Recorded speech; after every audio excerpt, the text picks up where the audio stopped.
Yeah, good evening once again. You are welcome, sir. So, your fashion, one of our speaker is here. You are welcome, sir.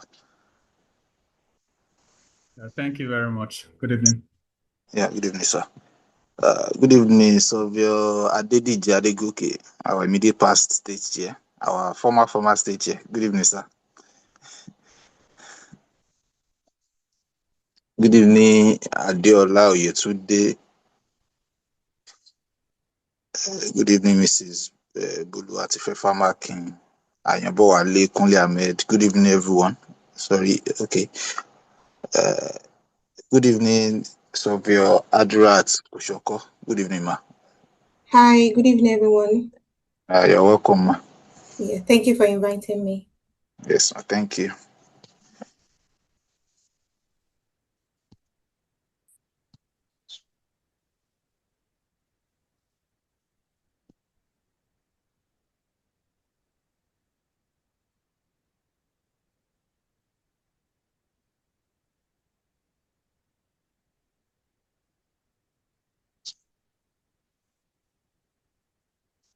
Okay, this is 405, and I think we have a very good number to start with. My state chairman, can I proceed?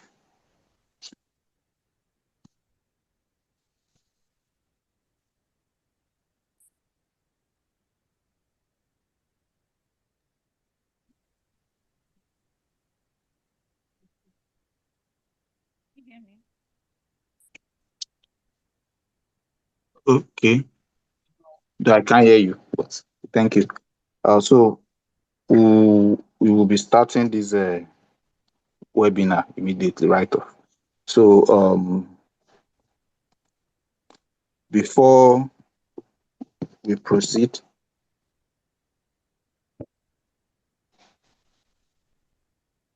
okay, thank you. So before we proceed, we would like to have someone lead us in opening prayer. So do we have a volunteer that can lead us in opening prayer?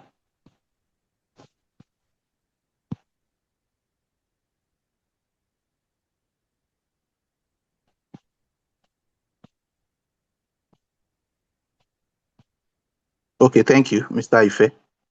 Can you pray for us? Good evening, everyone. Let's pray. Father, in the name of Jesus, Lord, we thank you for the privilege we have to come on this platform for this training session. Thank you for the organizers. Thank you for every effort they have put together to package this training for us. And so as we proceed in this, Father, we ask that you supply unto us understanding, receptive heart, and Lord, you enlighten our steps as we take each lesson and as we take decisions from this class. And Lord, we pray again, you bless the organizers and you increase them more and more. Bless YSN Lagos and YSN Nigeria. Thank you, Father. In Jesus' mighty name we pray. Amen. Amen. Thank you so much, Mr. Okweyemi, Mr. Ife. Sorry, Oyekon. Thank you. So, good evening once again to everyone on this call. My name is Ajegbe Joseph Olushola. I am the committee lead for the training committee. And in respect to the celebration of the Global Surveyors Day we had yesterday, our committee has put together this webinar to enlighten us on career opportunities in offshore and marine survey. So we have our seasoned speakers on the call already, and they will be opening our eyes to the opportunities we have in offshore and the marine survey industry. So I want us to commit it to commit ourselves to this program. And I want to tell us that the people that are going to be speaking to us are our people.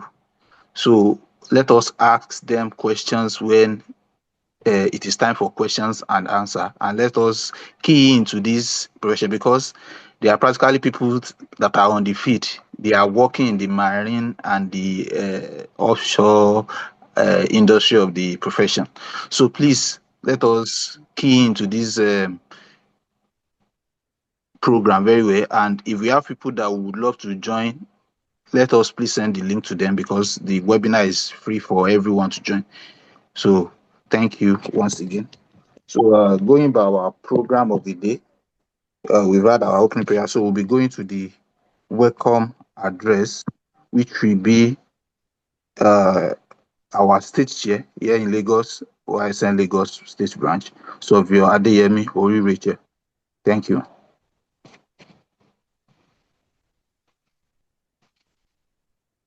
Okay.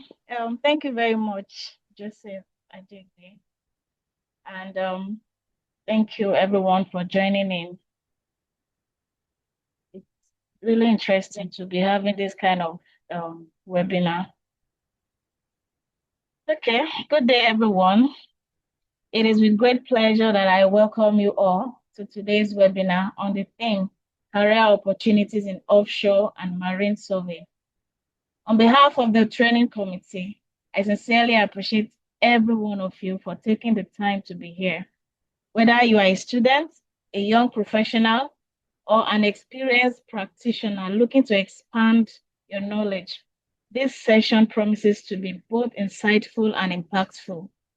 The field of offshore and marine surveying is a dynamic and rapidly evolving aspect of the surveying profession. With increasing global demand in areas such as oil and gas exploration, coastal development, hydrography, and environmental monitoring, the opportunities within this sector continue to grow. However, many aspiring surveyors are either unaware of these opportunities or unsure of how to position themselves to take advantage of them. That is why today's webinar is particularly important. It is designed to open our eyes to the vast possibilities that exist beyond the traditional land-based surveying roles, and to provide guidance on the skills, tools, and pathways required to thrive in the offshore and marine environment. We are privileged to have seasoned professionals and experts who will be sharing their knowledge, experiences, and practical insights. I encourage everyone to be attentive, take notes, and actively participate during the question and answer session. As we begin, I urge you to keep an open mind and be ready to explore new horizons within our profession. The future of surveying is broad, and offshore and marine surveying is a significant part of that future. Once again, you are all welcome, and I wish you a productive and enlightening session. Thank you. Thank you. Thank you so much for that wonderful welcome address. Our state chair has spoken. So she has opened the floor for us to ask questions. You know, she was very specific about that. And I will encourage us to ask questions too, because this is a very good opportunity for us to know and for us to explore that aspect of surveying. And thank God it's even gender balance. We have a female and we have the male. So please let us ask questions. Don't feel you can't ask questions. Don't feel timid. You know, be open. And I believe and I trust our speakers to deal with every of our questions adequately. So without taking much of our time, because I know it's going to be a very interesting evening, and we would dive into the day. But before that, we have to take what the Global Surveyors Day is really all about. So I'll be calling on one of my committee member to take that, Mr. Oseni Kodri. Good evening, everyone. Can you hear me, please? Yes, we can hear you. Okay. All protocol duly observed. It is a great honor and privilege to welcome you all to this special webinar organized in commemoration of Global Surveyors Day. The journey to Global Surveyors Day can be traced back to an ancient Egypt, where heli surveying techniques were first used to measure and divide land for agricultural and administrative purposes. Since those early beginnings, surveyors have consistently been at the forefront of discovery and development, helping to shape the world as we know it today by exploring, measuring, and mapping both the known and unknown on land, sea, and even in space. In 2013, a significant milestone was reached with the signing of the Budapest Declaration, which established a unified global celebration to honor surveyors and their immense contributions to society.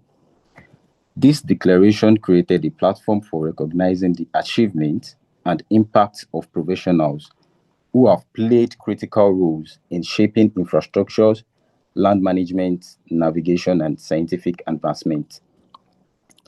The Global Surveyors Day is an international occasion dedicated to recognizing and celebrating the vital contributions of surveyors to society and sustainable development. Surveying is one of the oldest and most essential professions in the world, providing the foundational data required for land administration, infrastructure development, environmental management, and accurate mapping of our planet.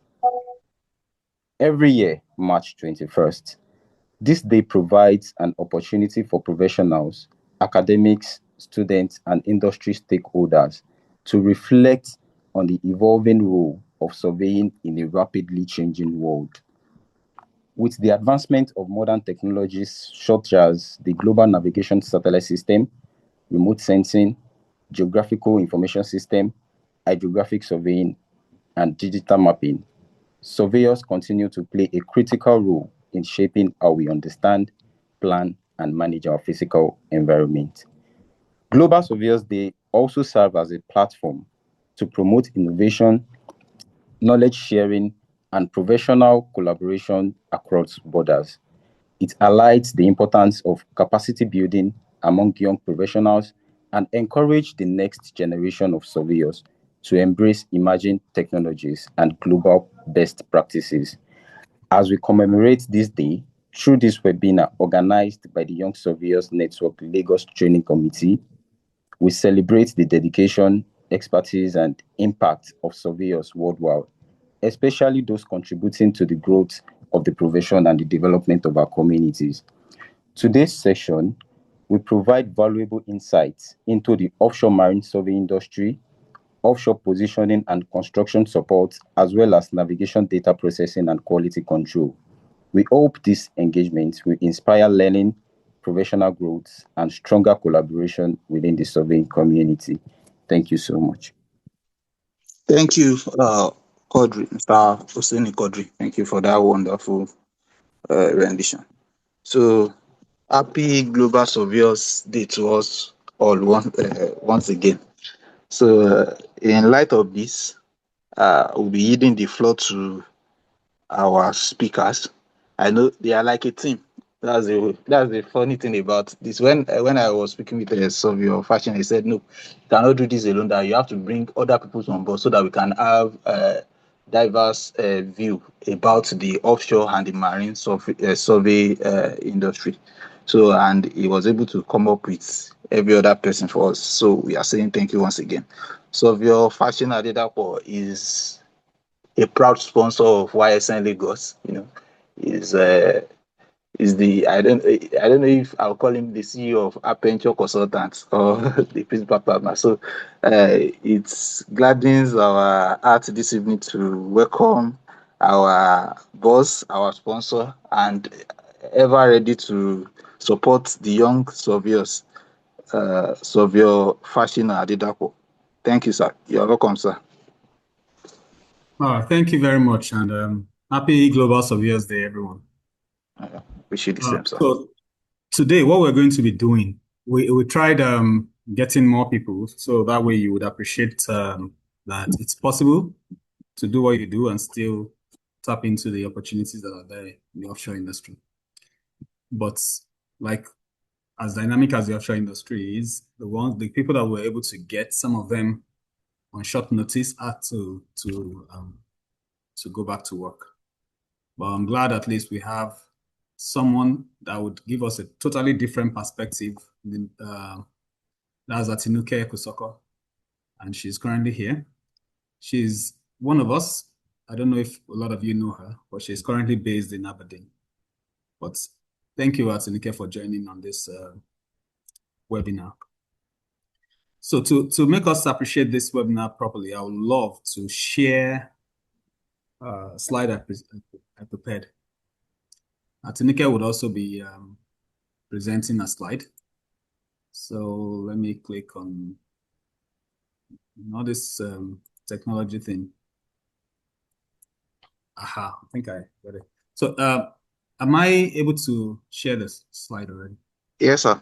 Can you see it, please? Yes, I can see your screen. All right. So what we're doing here, we'll try to see how much of our own specialized industry we can talk on. But the reality is the industry is too broad to capture everything. But this offshore industry offers a lot of opportunities, several. I mean, so many that even I don't know the full extent of what surveyors can do in the offshore industry. And I've been in the offshore industry since 2008, starting with my employment with Schlumberger, Western Co. And then I moved into private work in 2017. And I've been doing that ever since then. So by doing private work, I was also able to practice as a registered surveyor.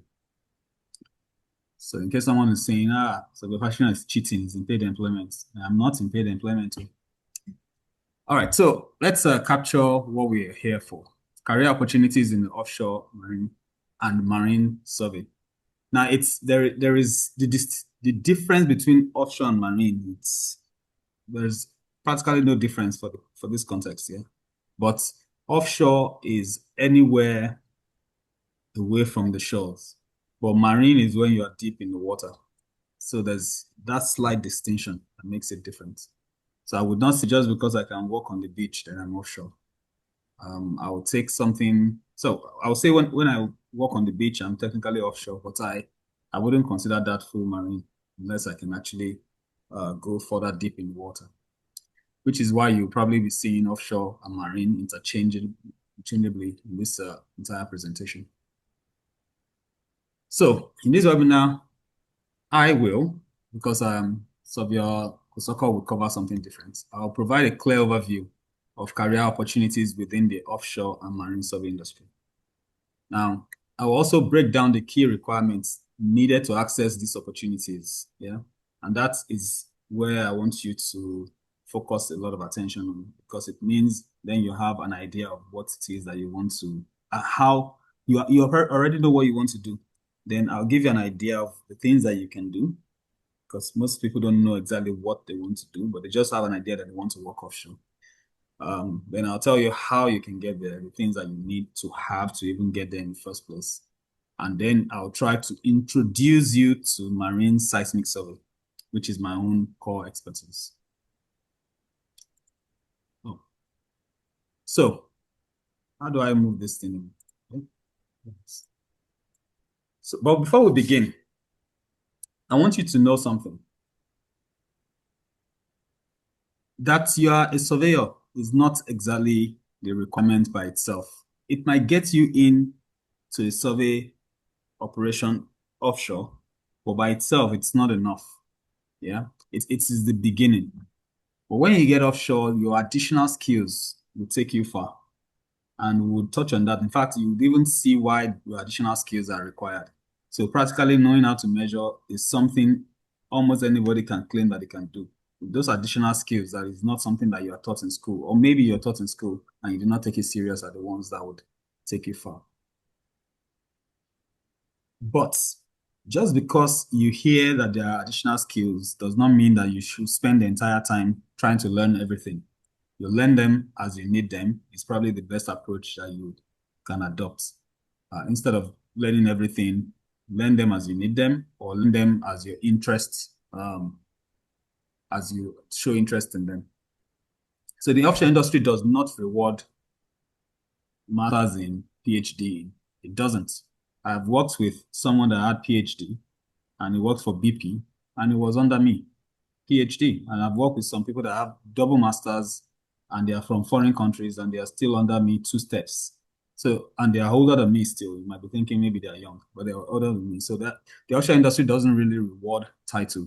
It rewards your competence and your adaptability. So that adaptability part is where it ties into your skills. And that's why you should open your mind, which I think everyone here are already doing, to all the potential opportunities. In fact, one of the reasons why most people are unable to get or retain the jobs that they get offshore is because of the lack of that adaptability. They believe that I'm a surveyor as such, that is all I need. I need you to know that when you get into the industry, you need to open your mind to knowing about all the other part that you support as a surveyor. Now let's put it in perspective. If you're a surveyor and you understand something like Python, then automatically you become a problem solver. If you understand geophysics, then you become valuable in my industry, in seismic operation industry. If you understand GIS, it can come in very handy in data management and decision making. In fact, my party chief is so good with GIS, it makes any GIS person I know look like they don't know anything. And this is someone that doesn't really do survey all the time. And it helps him in his management and decision making. The industry is not looking for people who can measure. Yeah, just because you can take a tape measure or GPS, that is not what the industry is looking for. Most of this are already automated. Your knowledge of it is just because you are the one that will manage the equipment and the process. It's practically looking for those that can think, like I said before, those that can adapt, and those that can add value across disciplines. So the value is no longer just can you measure, like I said, but can you understand, adapt, and contribute beyond measurements? Please give me just a second to caution my son who is making noise close to me.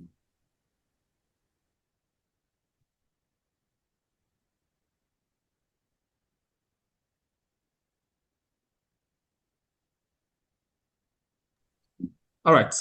So now let's look at the roles.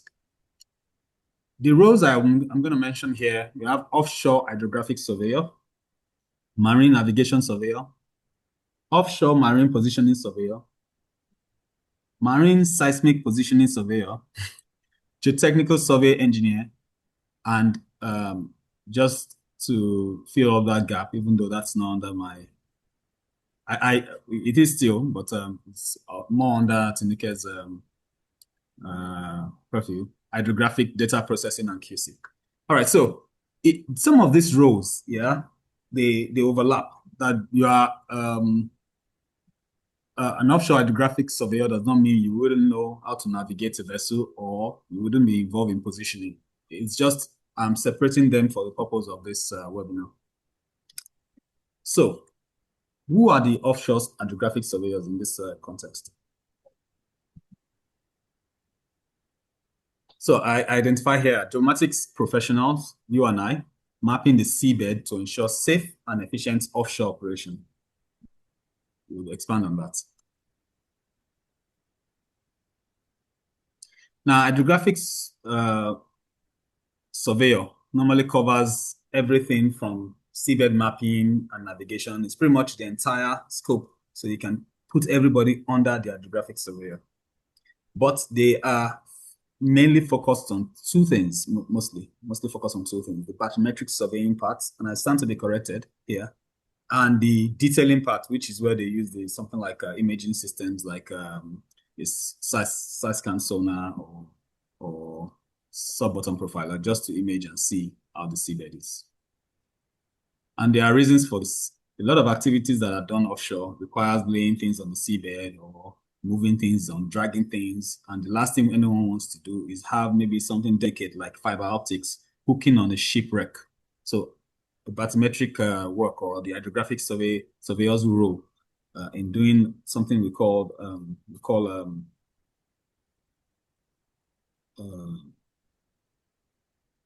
the word has left my head. You do a check of the environment just to ensure that you don't have wreckages or things that would affect you. In fact, their jobs sometimes include showing where we have bente community, where we have some special marine organisms that are needed for their marine environment to thrive. So we don't like to disturb those marine environments. And these guys are the ones that help us get all that information, because why? They have the skill set to do so. Like I said, offshore hydrographic surveyor answered the question, what does the seabed look like? Now we move on to those two key parts that I mentioned earlier. One is to measure the depth. The other is the check the details in the seabed. Then the marine navigation surveyor. In fact, if you know most vessels, you have ship captains, you have chief officers. What they do is they go to Maritime Academy and they learn these aspects of surveying. Doesn't mean that when we go offshore, we don't do our own part of it. This particular group of guys, which I'm part of, specialized in guiding vessels and putting maybe like the equipment that we're meant to tow through a precise path that has been predefined. Now, the reason is that when you are working offshore, most of the things are already planned, and you have to get something very hard to move around accurately through those paths. Think of it like they have a path that you have for pipeline, and then you want to lay pipeline through a particular path that has been pre-designed. The job of the marine navigator or marine navigation surveyor is to move that pipeline or to move the cable overboard unit, the cow, where the pipeline is going to come out from, specifically such that it lays in through the path that has been predefined. In my own case, I move the vessel, which is a big ship, such that something I tow 8 kilometers behind me follows a predefined path. Imagine towing something 8 kilometers under the effect of currents that are different and changing, and you have to ensure that it follows a predefined path. That is the kind of work that you do as a starter in this marine seismic industry. So you are technically combining roles here. So let me just recap. What does a marine navigator do? Marine navigation surveyor, also called marine navigator, is an offshore, is responsible for ensuring that vessels follow planned routes accurately during offshore operations. They help answer critical questions like, are we exactly where we are supposed to be and moving correctly along that pre-planned path? They also answer the question, are we where we're supposed to be at the time when we're supposed to be there? So they are more interested also in the timing. And lastly, they work hand in hand with those that actually do positioning, or they are also the ones that also do positioning in some cases.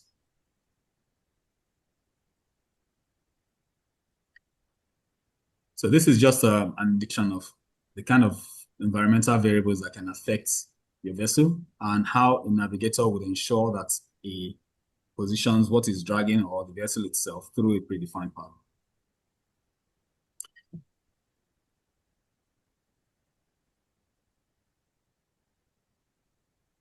So this particular role is very, very tasking because it requires that you're focused. So whenever you apply or you look online and you see a job that says navigator, it gives you an idea of the expectation. You're going to be steering like a driver.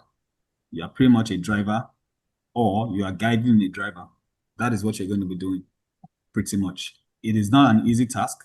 It is a very critical task, because if you put what you're meant to put in the ground or what you're meant to tow in a particular predefined part in the wrong place, you're going to cost the business or the company or the operation multi-million dollars, not $1,000, not $100,000, not $1 million, but multi-million dollars of operation and downtime. It's called downtime, and they are mostly significant downtime offshore.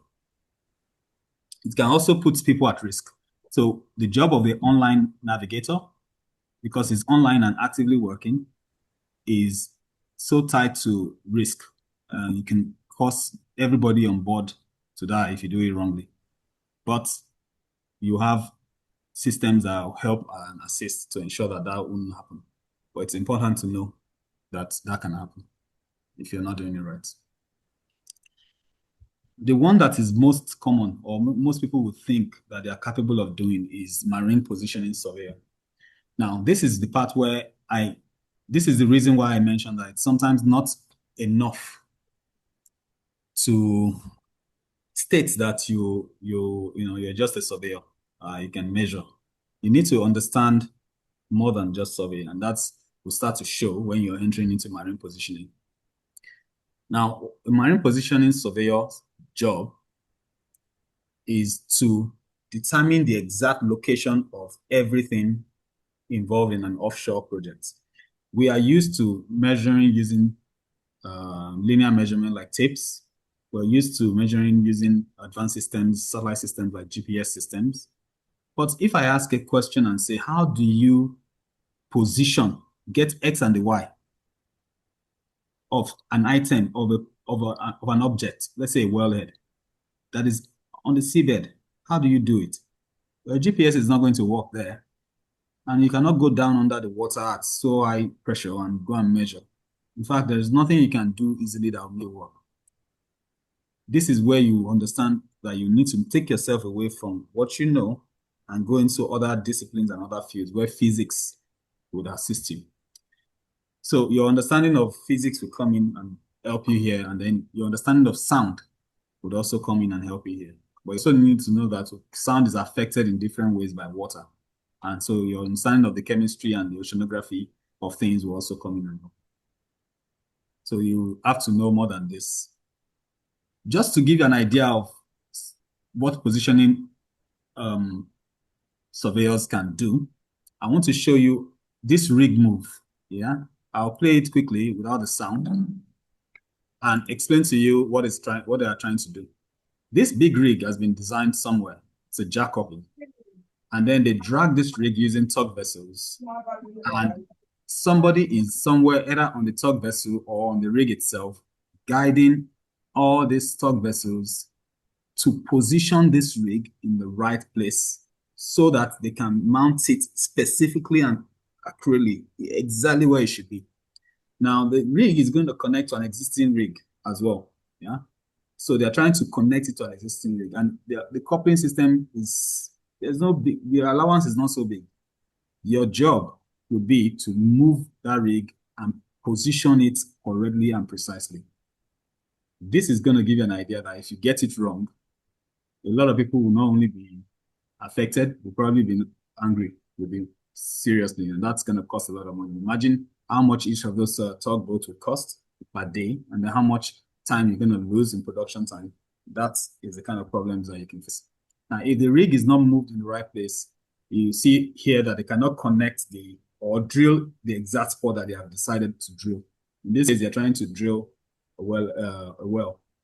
But if they drill in the wrong place or place the rig in the wrong place and start to drill, they can easily drill the wrong thing or even drill something very critical like pipelines or fiber optics. So it's possible that your iron offshore can cause the entire Lagos, in fact, the entire Nigeria, not to have internet for years if you do the wrong thing. Just to give you an idea. But then, what is the difference, in my opinion, between hydrographic or positioning surveyor? They are both almost the same. Positioning is not hydrography. Hydrographic can cover positioning because it is still geospatial in nature. But in this context, a positioning surveyor determines where things are. The hydrographic surveyor determines what the seabed looks like at that location or a different area. Another role is for surveyors is normally called geotechnical survey engineer. So this might confuse people and you'll be like, oh, maybe it's not for me. Maybe it's just called geotechnical survey engineer is not me. But this might, interest people to know that you as a professional, you can take a role here because as long as you expose yourself and you are willing to learn the engineering part of geotechnical survey, you can become a geotechnical survey engineer because there is also the geomatics part of it. And that is why I mentioned that it is important to know beyond what you know and adopt every other thing so that it can be relevant in the offshore industry. It's not enough to measure. A geotechnical survey engineer is the person who helps answer one very important question, and that is, what is inside the ground? How strong is that sand, that ground, seabed? How strong is it? Is it enough for me to? Is it strong enough for me to anchor my rig, or is it safe enough for me to position my pipeline? Those are the kind of questions you ask. Now, there are other ways to do these geotechnicals, but this is the key one. So before you do anything like lay pipeline or build anything that requires that you stick something into the ground, geotechnical survey is done. So that gives you an idea of how much required you will be if you're a geotechnical survey engineer.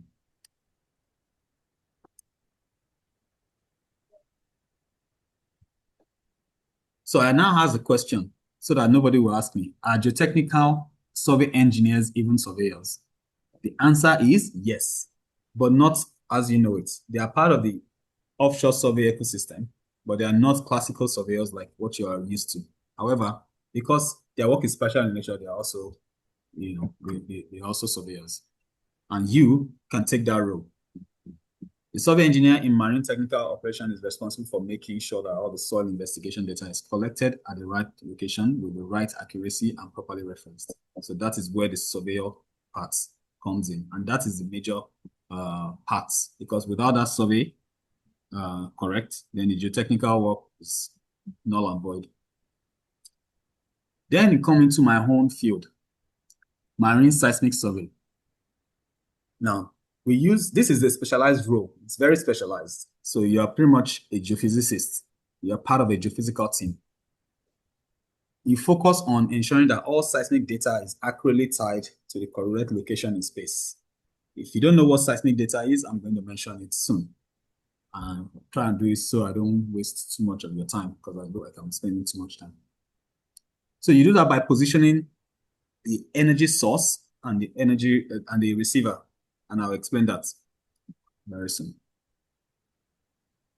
Now, what are the pathways to getting an offshore job? Of course, you have to have an academic qualification, but I'll tell you one thing. I know some people that do not go to the university, they just have the offshore experience and they were able to learn on the field. In fact, I know of a lady in Brazil, Priscilla, who was a liaison officer. She was a liaison officer on board. That means that she was there on board to assist us to talk to the fishermen in Portuguese. And she showed interest in offshore survey, marine seismic survey, and started working as an offshore navigator, and she learned on the job. She didn't have the education qualification, but if you have it, it's an easier way to get on board. She had to enter through a different path that is harder to get through. For you already have the required skill set to get in, but what keeps you there is your skills. You have the education to get in, but what keeps you there is your skills. Of course, any employer would want to see that skill shown, which is where the challenge will be. But we'll see how we can bypass that as we move on to the next slide. Even when you have the education and you have your skill set, if you don't have certification, and in some cases, employers will require that you have your own visa issued, because most of the job you're going to be doing is not Nigeria only. You're working, once you are in offshore industry, you are a multinational, sorry, you are international person. You don't work only in one country. And then the last is experience. And this is where to get in on board, after you have gotten the education, the skills and certification, you might find a way to get on board through internship, maybe 1 or 2 trips, sacrifice the money you're going to make and gain the experience. Once you have the experience, you're already on auto run. You have people that will be looking for you to employ you, either permanently or on contracts. So I want to remind you that in the offshore and marine survey industry, your core skills get you in. Your additional skills determine how far you go. So, but don't try to learn everything, because your brain can only carry a certain number of things, but deliberately build one strong complementary skill. Please see and underline that word complementary around your surveying foundation. So if you are in geotechnicals, learn geotechnicals, just the same way you will learn about engineering when you're in infrastructure surveying. construction survey or civil engineering if you're in building structures. You learn, or if you're doing survey with the dredging company, you learn about dredging as well. Same thing applies. I've said this already before, and I mentioned this already before, and this is just putting together all things that we've said. For you to be able to work offshore, you need to manage, you have to be aware of time. Time management is key. You have to be able to work in diverse environments. You have to be flexible, and then you also have to be ready to work in isolation because some operations will require that you do so. So what are the requirements to work offshore? You first have to do survival training. So let's say you have all the other things I've mentioned before. The next is, what are the things that you have carried with you now? If there's an opportunity to work next week, would anybody be able to employ you? If you don't have your survival training done, nobody can. If you don't have your medical fitness done, nobody will. You might maybe be able to do that very quickly, but if you don't have it, you can't go offshore. And your medical fitness can also maybe include your vaccination records, because you don't want to get on board and give everybody typhoid, for example. And then there are other things that you need as well. So for the sake of survival, the most common one is the basic offshore safety induction and emergency training, BOSIETs. This training, you learn emergency procedure, you learn sea survival, because boats should capsize. Panic is the first thing that will get you down. But if you learn the sea survival, you know that it's possible to survive even in the harshest conditions. You learn firefighting, because you don't want a fire on a vessel.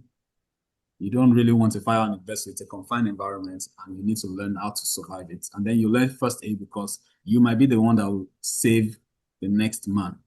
So you learn that as well. So technically, most of the guys that work offshore are people that can give you first aid, and they are good at firefighting, and they also have survival skills.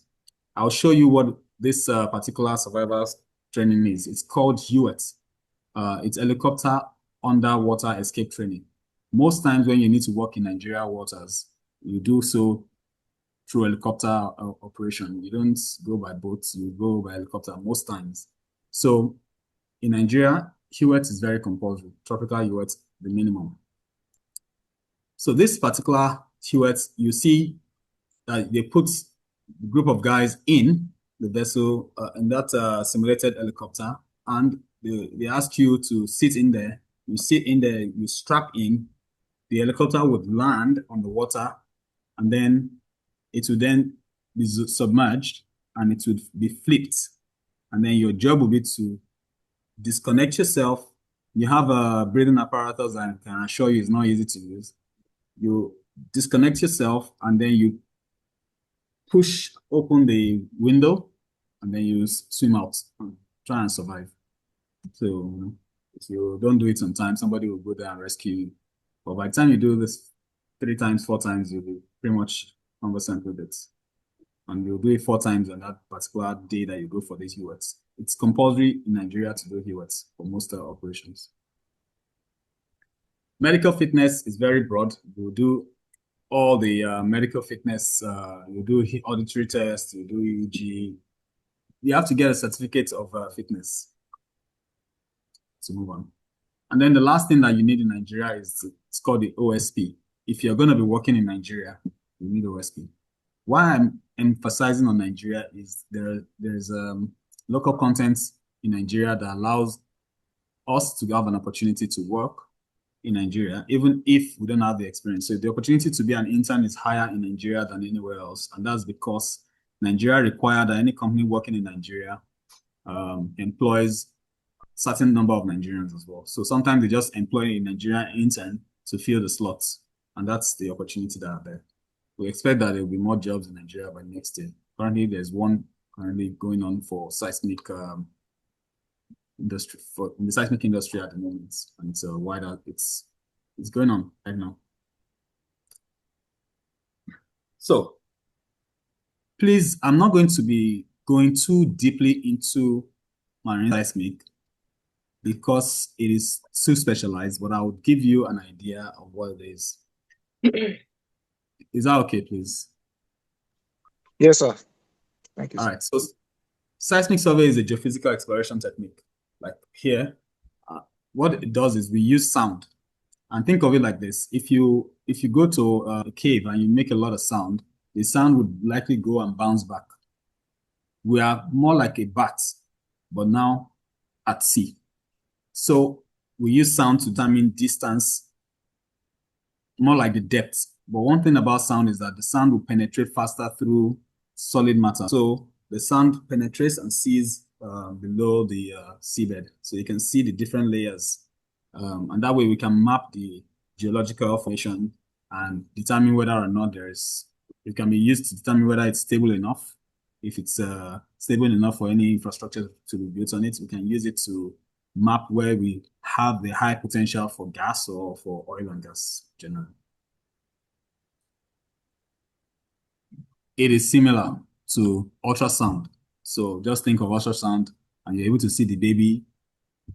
Similar thing. The oil in this case, or maybe the gas in this case is your baby. So the principle is that you generate sound, the sound goes down and then bounces back, and then you record what bounces back. When you do so, you check the sensitivity, the return. If something bounces on the soft surface, the likelihood is that the intensity will be lower. But if it's bounced on a hard surface, it will have a higher intensity. So that principle would help you know what kind of structure is below. Geologists will come in here to do further interpretation, but general idea gives you the shape of the subsurface.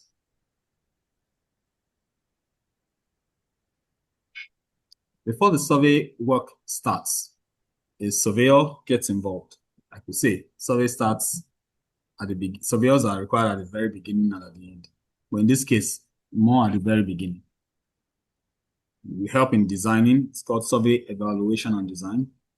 And like I said previously, sound comes from a source of sound and then goes down and then bounces back to a receiver, right?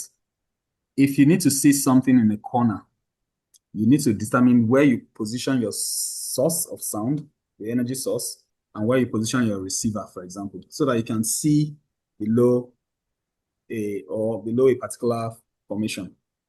It's just the principle that is used. So that is done during the planning stage. The actual acquisition stage is what the surveyor, the one I'm actually presenting to you, would do. And that's where you move a vessel and drag some equipment along a predefined path and ensure that you follow that particular planned path to acquire the data. When you're done, people like Tinoke will come in and do data processing. I also do data processing for seismic, and then interpretation comes in. Why are surveyors needed? Surveyors the sources and the receivers need to be tracked. It's not just position. You need to track them. So that means that you need to keep getting their position so that you can move them to the right place.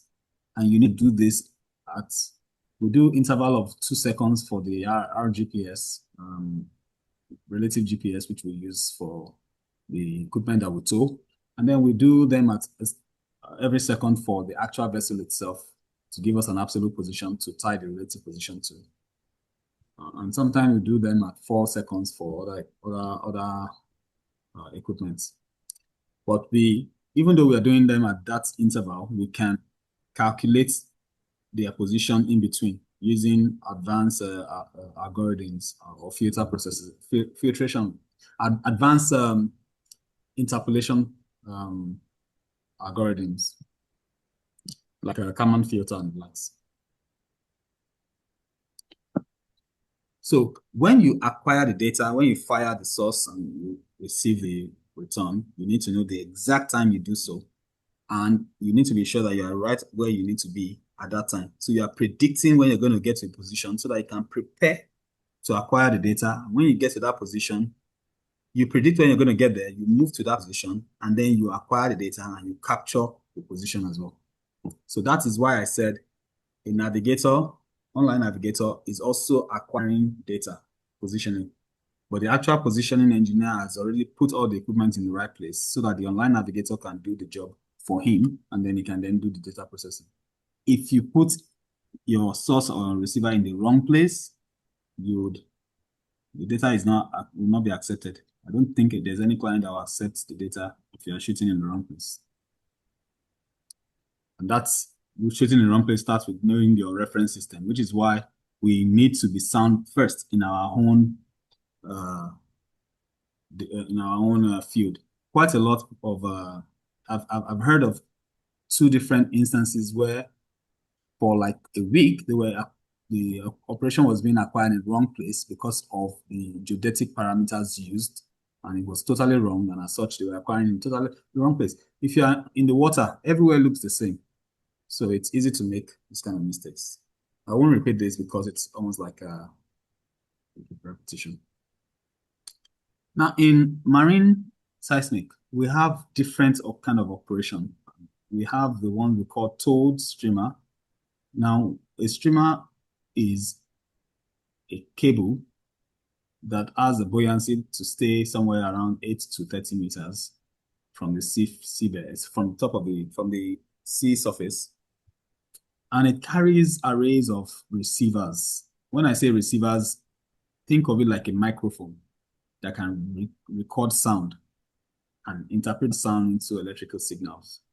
We call the receivers we use in marine operations, we call them hydrophones because they work better in water. We call the one that we use on ground geophones because they work when they are on the ground. But marine operation can be water and ground. But for the towed marine, we tow it inside the water and it doesn't touch the ground, so we use only hydrophones here. So that's one operation. If you are good in marine acquisition and you are working in towed marine, it doesn't mean that you will be good in other operations in the same seismic operation. The reason is because to position each of the receivers in that in your streamer, you need to understand beyond just GPS. This is where you understand how to use acoustic positioning. This is where you need to know your least squares adjustments. You'll be doing a lot of computation that all the things that you learned in school would come into application. You'll be applying them. Things that you've never even heard of in some cases, like for example, reflections, things that you only heard in physics when you were in secondary school will start to, come into play. So this is what a towed streamer is. So in this towed streamer, you can see they have 2 sources, each of them 3 strings, 1, 2, 3, and then they have several streamers towing behind them. The sources make a very loud sound, and they call them air guns, and the receivers capture them. This is just a better illustration of the exact same thing.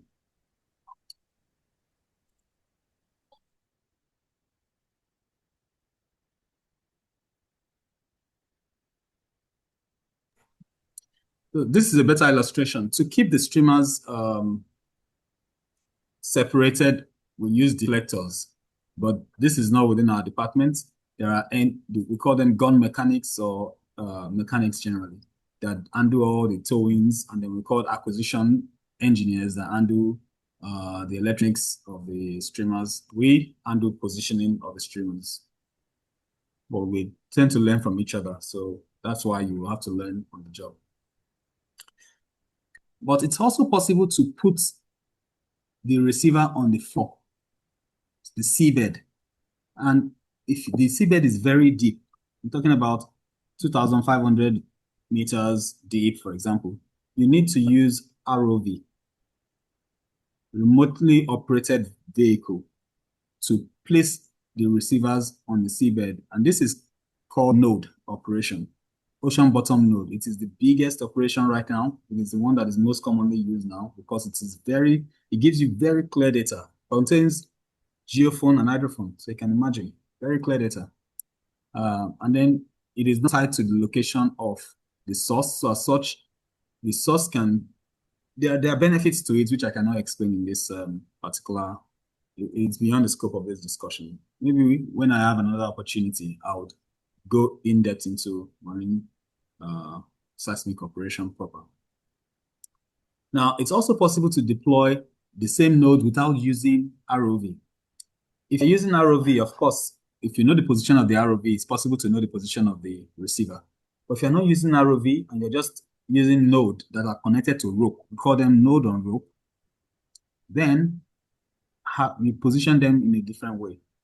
In this case, you probably put a USBL, which is something that we use. It's an acoustic system that uses baseline to complete position. But the baselines are so short, they're called ultra short baseline, USBL. So if we're talking about other kind of baseline, for example, Surveyors is around, likely touch on baseline. But baseline is how because what we're doing in positioning is we're using sound to calculate distance. And then we're using the distance to do trilateration. So the longer the distance, the easier it is to calculate. But USBL uses super short baseline, and we call them ultra short baseline, USBL. And that's how we position some of this. However, in the deep water ROV deployed nodes, the ROV itself uses both USBL, but it also uses inertial system. And that's where you understand that surveying is beyond just GPS and tape. We use inertial system as well. To give you a full understanding that when you're offshore, you don't only work with streamers or receivers or source. Sometimes you have sub-bottom profilers. Sometimes you have AUV, autonomous underwater vehicle. Sometimes you have magnetometers that are used for magnetic survey. You have side scan sonar. You have multi-beam echo sounder. You work with several equipment. So at sea, you need to be an expert in survey technology, not just in survey. You're not just a survey specialist. You're also a survey technologist, because you cannot employ two different people to do the job that you can do. That is why you need to be versatile. Just to give you an idea, these are very basic, the one that could fit this space. Here you see on the right, top right, the red stuff is called DigiBird.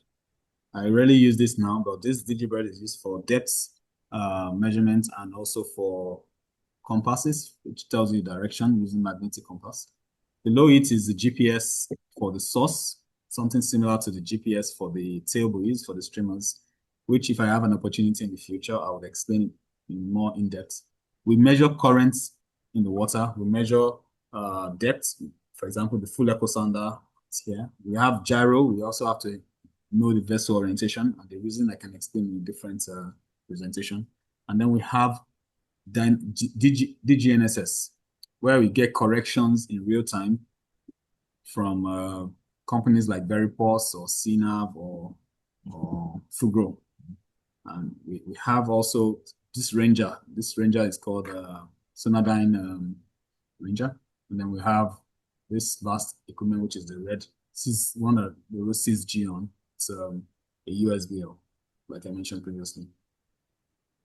So that is all I have today. And if you have any questions, please don't make the questions too hard.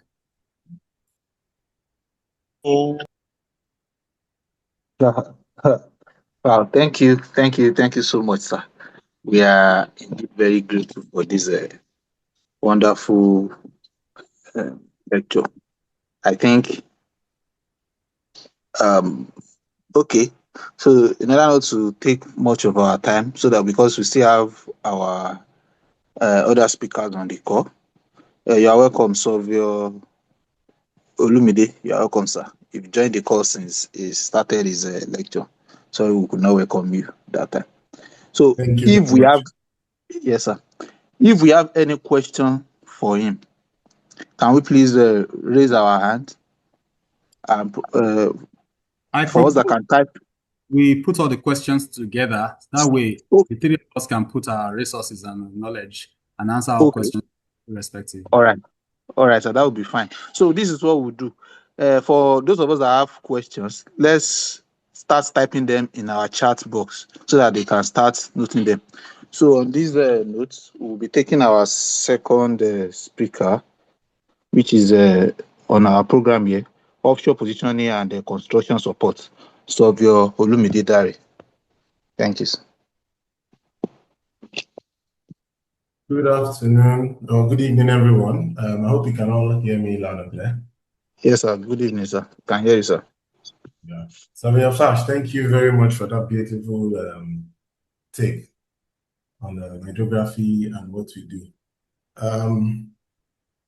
Let me introduce myself briefly before I continue. My name is Surveyor Olumide Oluwadamilare. So I read surveying and geoinformatics engineering, University of Lagos. And my first offshore was 2008, I remember clearly. That was IT, actually. And after IT, I worked with the company. I stayed with the company that I did IT with for throughout my service year.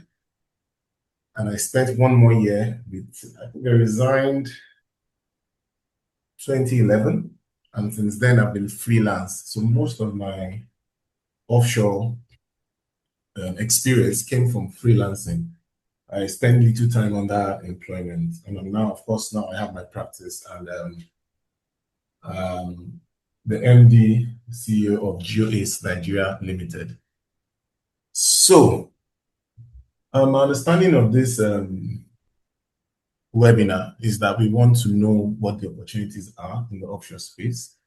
We want to learn how we can get in, what it is like to be there, and practically speaking, how can we work offshore and make money, if I'm correct. So I'll give an outline of what I'm going to speak on so that we'll all be on the same page and we can know what to expect. First of all, I'm going to introduce offshore surveying to you briefly. Surveyor Fash has done a very good job of that. And number two, I'm going to tell you the offshore roles that are available, the practical offshore roles.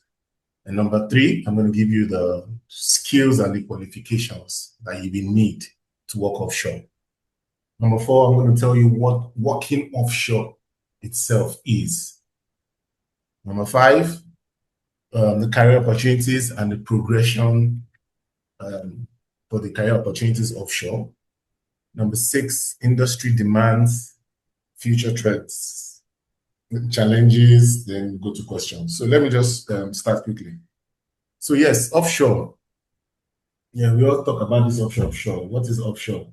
Offshore is simply working on a water body. So you can be close, there's near offshore, there's far offshore, there's deep water offshore, there's shallow offshore. Now, shallow offshore is anything from 0 to say like 100, 150. Then there's intermediate and there's deep. Deep offshore, you can go as far as 2,000 meters depth. Now, working offshore is not only oil and gas. I'd like to straighten that out from the beginning, because most people, when they think of offshore, they think of oil and gas. There are many spheres and fields in which you can be an offshore worker. Nowadays, there's renewable energy, people installing wind farms and stuff like that offshore, construction support. So it's not only oil that takes you offshore. So let's get that clear. Second, what are the offshore rules specifically? According to the way I broke it down, which is a little bit different from what Surveyor Fash did, is I broke it down into 5 parts. The first part is the hydrographic surveyor, the geophysical surveyor, the geotechnical surveyor, the navigator, and the positioning surveyor. Then remote survey specialist. Now, what does the hydrographic surveyor do? Mapping of the seabed. That is basic. You want to use your multi-beam, your echo sounder, then you're going to Lagos Lagoon, you want to know what's on this place, your sonars, that is mapping of the seabed. Now, the geophysical surveyor is the one that does subsurface, like what's below the seabed to a certain activity. That's Surveyor Fash specialty, the seismic, what's under the seabed. Because basically that's where oil and gas offshore starts from. You have to know where the oil is in the first place. Then geotechnical has to do, like the way it sounds, technical, it has to do with strength, like strength of soil and materials. For example, the video he showed earlier, he saw them towing a jack-up barge to go and stand somewhere. That jack-up barge is going to penetrate into the seabed. You need to know what the composition of that soil is like. Like they pick out the soil, they test it to see, okay, will it hold? Is it clayey? So that's a geotechnical surveyor. Then the positioning. Positioning or navigator, like he explained, I can break it down into two major parts, surface and subsea. Surface is for on the surface, like he said. If you're on a boat, for example, and you have a GPS on the boat, the GPS is collecting signals directly from the satellite. That's surface positioning. It's somewhat similar to what you do on land when you carry your GPS up and down to stake out, surface positioning. And like you rightfully said, GPS signals don't penetrate water, so we have to use another system or another method to position anything that goes underwater. And most of all the offshore assets are underwater. So that's subsea positioning. Now it takes a certain level of skill. It's a specialist type of positioning. It's unlike any other position. It's very different from survey and from the surface. Even the accuracies expected from me are very different. If you do, for example, a positioning underwater and you get 0.2 meters off the mark for subsea positioning, that's good positioning. But if you do 0.2, now depending on the depth, like say you're working into 1,500 and you get 0.2 from the mark, you try. But if you come to the surface and you get 0.2 of the mark, you are not a surveyor, you are something else. So positioning, subsea, surface. Then the last one is, the second to last, that's remote survey specialist. I put it that way because technology is moving fast. And for places that are unreachable, like all these depths of 1,500, 2,000, use ROVs, remotely operated vehicles, use AUVs. So some surveyors, that's their specialty. Now, you ask me, you might want to say, what does an AUV do? Is it not the same as an hydrographic surveyor? Nope. An hydrographic surveyor uses equipment like sonar. You tow them from the boat. Like you use surface positioning to, help yourself. But the remote operation specialist that uses the AUV, very different. They work under different conditions in different spaces offshore. So that's why I put in another different category, because the amount of skill sets needed for that is very, very different. Then last but not the least, the data processor stroke offshore data analyst, people that do reports and processing. So those are the fields that you can work offshore. Whether hydrographic surveyor, geophysical surveyor, geotechnical surveyor, positioning, services, surface and subsea, ROV stroke AUV specialist, and data processor. So let's move on. What are the key skills and qualifications needed? Now, I'll give you a lot of examples using myself. Let me start by saying, in all my years offshore, nobody has really asked me what I read in school. Talk less of asking what I graduated with, because most of us listening here, like, okay, what do you need to go offshore? Do I need a 2-1? Do I need 2-2? I've never been asked if I had a 2-1 or a 2-2 or a 3-3. I've never been asked what I read. Most times is, what do you know? What can you do? Now, offshore is a place where it's you put your money where your mouth is. It's the skill that is required from you that will be paid for. Actually, and unfortunately, in the Nigerian offshore space, you find out that a good 60 to 70% of the people that are calling themselves surveyors offshore, they didn't even read anything close to survey. They did not do any survey course. And I have friends that read maths and statistics. I just found myself offshore, and now they're calling themselves surveyors for the past 10 years. I have people that read Yoruba that are doing offshore. So it makes you understand the kind of place and the kind of niche we are in when you talk about the offshore space. It really borders on what you know and what you can deliver. And going forward, I'll explain to you why it's like that.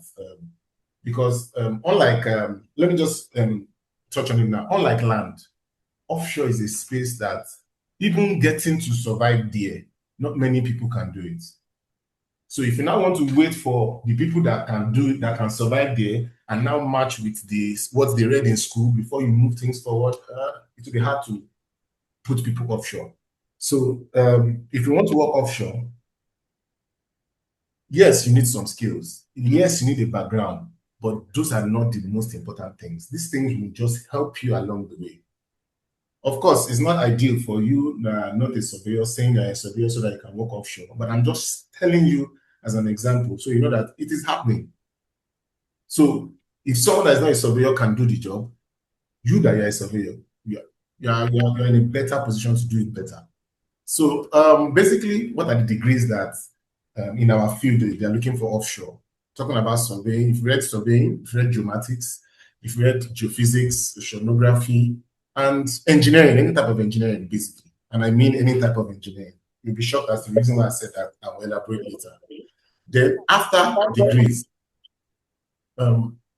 degrees, you need technical skills. Like, okay, they're looking for a surveyor offshore for position.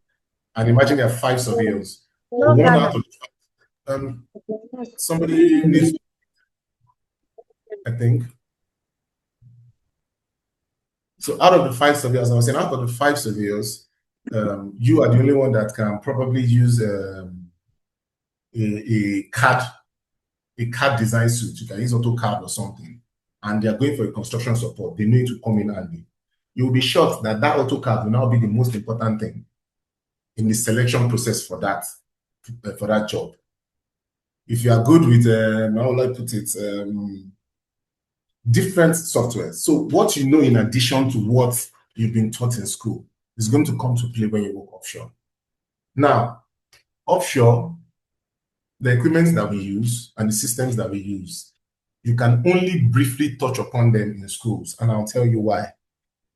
The sonar that they were using 5 years ago has been updated so many times with so many iterations. You see some, let's talk about side scan. When I first started doing survey, we had a job in Forcados. And Forcados is an estuary where you have like 3 or 4 rivers coming together in one place. Imagine towing a fish where the current is not moving in one direction, where it's like they are tumbling water around. So we couldn't tow, we couldn't do anything. So we talked among ourselves. We did some quick calculations and engineering, pencil things down. And like, okay, let's fabricate a stand and keep this sonar straight. Let's clip it to the side and use it to do our survey. And we were able to do the job because of that. A couple of years later, we started doing side mounting sonar scans that will stay in one place.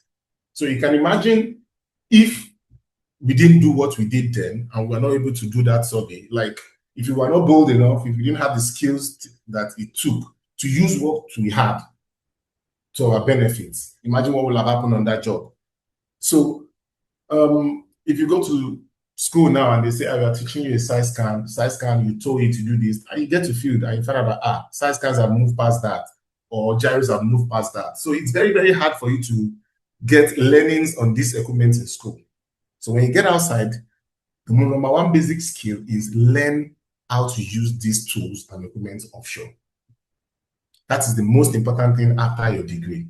So if you are going on some people, they've been in the offshore industry for over 10 years because they can use just one particular equipment, just one.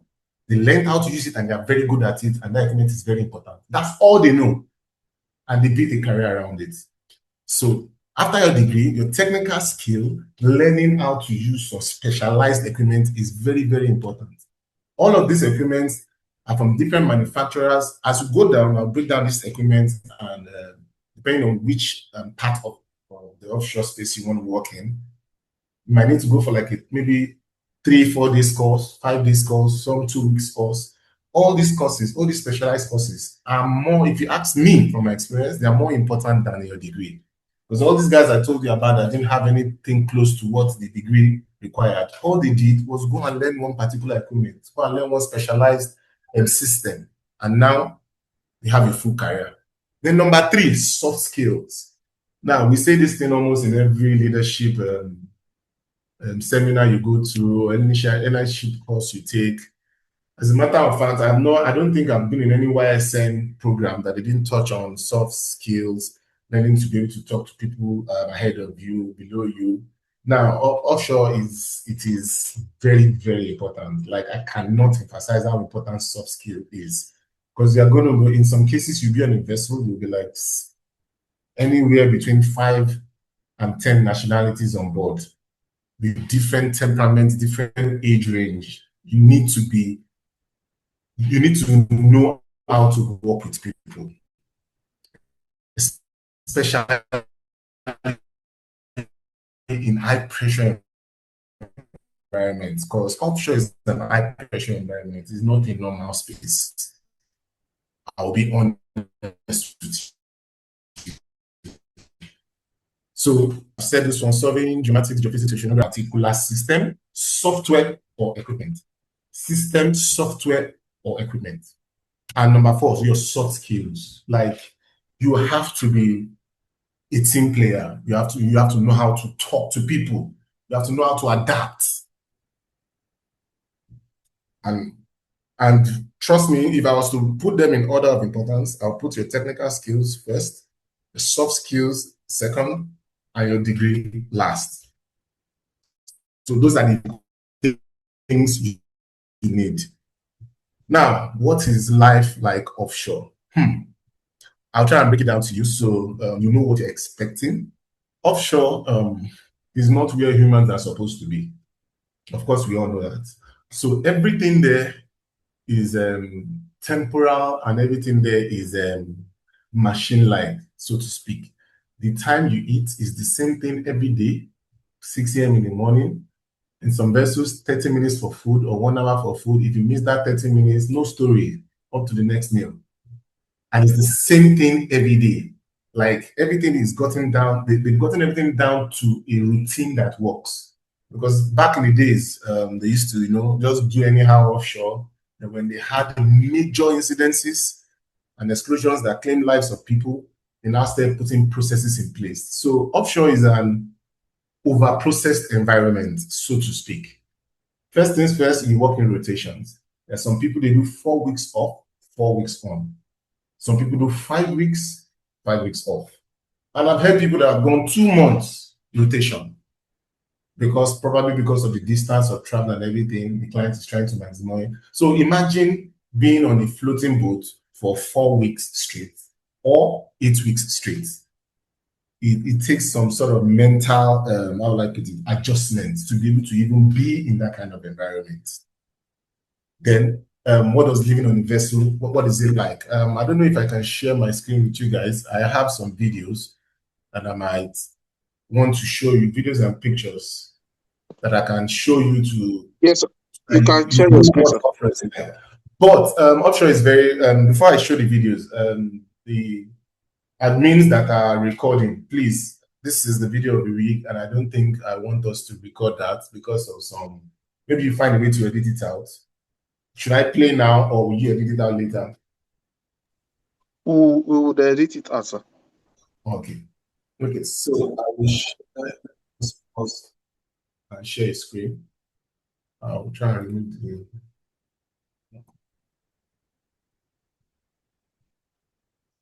Just a second, please.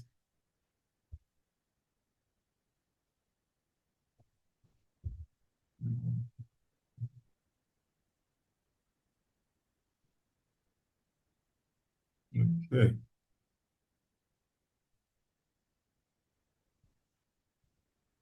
All right. Can we see my screen? Hello? Can we see my screen now? Yes, sir, we can see your screen, sir. Okay, so this is a rig. And on this rig, you see that there's where my cursor is, these are 2 derricks. This is a drilling rig. This rig is huge.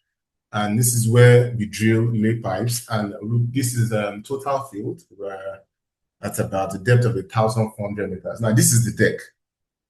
As I play, you see pipes being laid. Now, I entered from here into my cabin. Just to give you what offshore looks like. Just look at how clean and how arranged everything is once you enter. This is the changing spot. I just passed. You see 2 doors. There are reasons for everything. Segregation of waste on the side. Notice boards and information. This is basically how the inside of the vessel is on a normal day. And this is my office where I work. That is my desk. Now, this is a very, very nice rig. Next picture I'm going to show you, this is the cabin of one of the boats I've been on. I didn't particularly enjoy this boat. It was, as you can see, it's not as fine looking as the other one. The two-man cabin, one person up, one person down. The toilet is somewhere around. Yeah, I think this is the way to the toilet. Single-man cabin with toilet. This is where offshore is. This is the space we sleep in. So, let me get back to what I was saying. I showed you that a bit just to let you know how, what's the word to use? How carefully thought out everything offshore is. I've seen people that were sent home because they did not put plastic bottle inside the plastic bottle bin for waste segregation. I've seen people that have been sent home because they forgot to wear gloves past a particular line. So working offshore can be, like they did it on purpose because of the dangers that are there. Everything is to a T. So you cannot be careless offshore because your carelessness might put some other person in danger or even the entire vessel in danger. So when you're working offshore, it's a very, very regimented place. An average day for me offshore is I wake up by 5.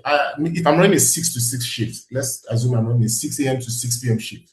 I should be up like 4:30. I do my exercise 30 minutes, have my bath. By 5:15, I'm out of my room, straight to the galley to eat. I eat by 5:30, resume. Work till lunch, 11:30, eat, resume back. Then work till night. Then someone takes over at 4, and I go back to my cabin. So it's a regiment like that, day in, day out. There's no weekend, there's no Sunday, there's no today is public holiday, nothing like that offshore. We work like chickens in a battery cage. It is very, very demanding. I'll be honest with you. And most people, when they get there, just the idea of floating around, because if you come out offshore at night, you're not going to see anything. It's just pitch darkness all around you. So I'm just saying all of this so that you can understand. I'm not trying to put anybody's mind offshore, but you need to be prepared that, okay, this offshore, this is what it's like. You work long hours. I've been on boats where my 12-hour shift did not suffice. Probably I was a party chief. I was a very, very technical delivery we wanted to do. I was up for 18 hours, 20 hours. That's the way offshore is. And because you are up for 18 hours now, doesn't mean you will resume your next shift. You will resume your next shift on time because the person that shift is counting on you to relieve him so he can go to bed. We have drills every week. Drills where we practice how we will escape the boat if anything happens. We abandon ship drills. There's lockdown drills. What else? And safety is taken extremely seriously. There are two industries that I know that have the highest safety records: offshore industry and the aviation industry. And that's because everything is written down to the T. As a matter of fact, there are some processes you want to do offshore. They know you know how to do it, but they will write it down on a paper step by step and share it to everyone so that everybody is on the same page. You don't jump anything and cause another person injury. So it's a very, very regimented, it's as regimented as being in the military, if not worse. Because there are sometimes, like I said, I've seen people sent home just because they forgot to wear a glove past a certain line. So offshore is, you work long hours. Life on the vessel is not like life at home. The bed there is not as comfortable as the one at home. Like you can be on some vessels that will be 5-star vessels. You'll be lucky. But most times, it is just do the work, sleep. They give you just enough for you to be okay. Your bed is not 4x4 bed. It's just one straight bed like I've showed you now. So the life offshore, to me, is one of the most challenging things you need to know about before you say you want to go and work offshore. Are you willing to stay 4 weeks? Are you willing to work long hours? And sometimes you'll be working with people that barely speak English, and you have a critical job to deliver. You have to communicate. So that's that about life and living offshore. Then career opportunities. Okay, if you go online now and you want to look for a job, you want to go offshore as a surveyor, what are the keywords? What are the things you'll be saying? Basically, you will see, I need an online surveyor. You get things like, I need an online surveyor, I need a party chief, I need a survey engineer, or I need an LBL engineer. Now, I'll explain all of this. Now, an online surveyor is basically a positioning surveyor.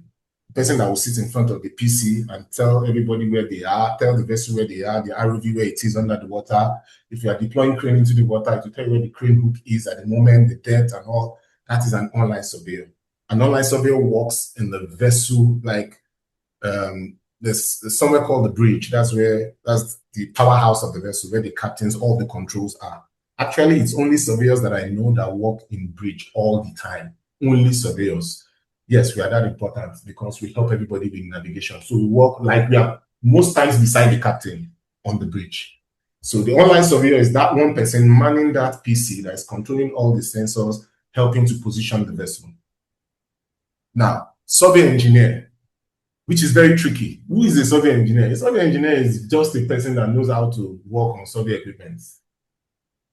Let's not make that engineer word sound too quirky. For example, now, if you go to some survey offices, there are some people, they are experts with Total Station.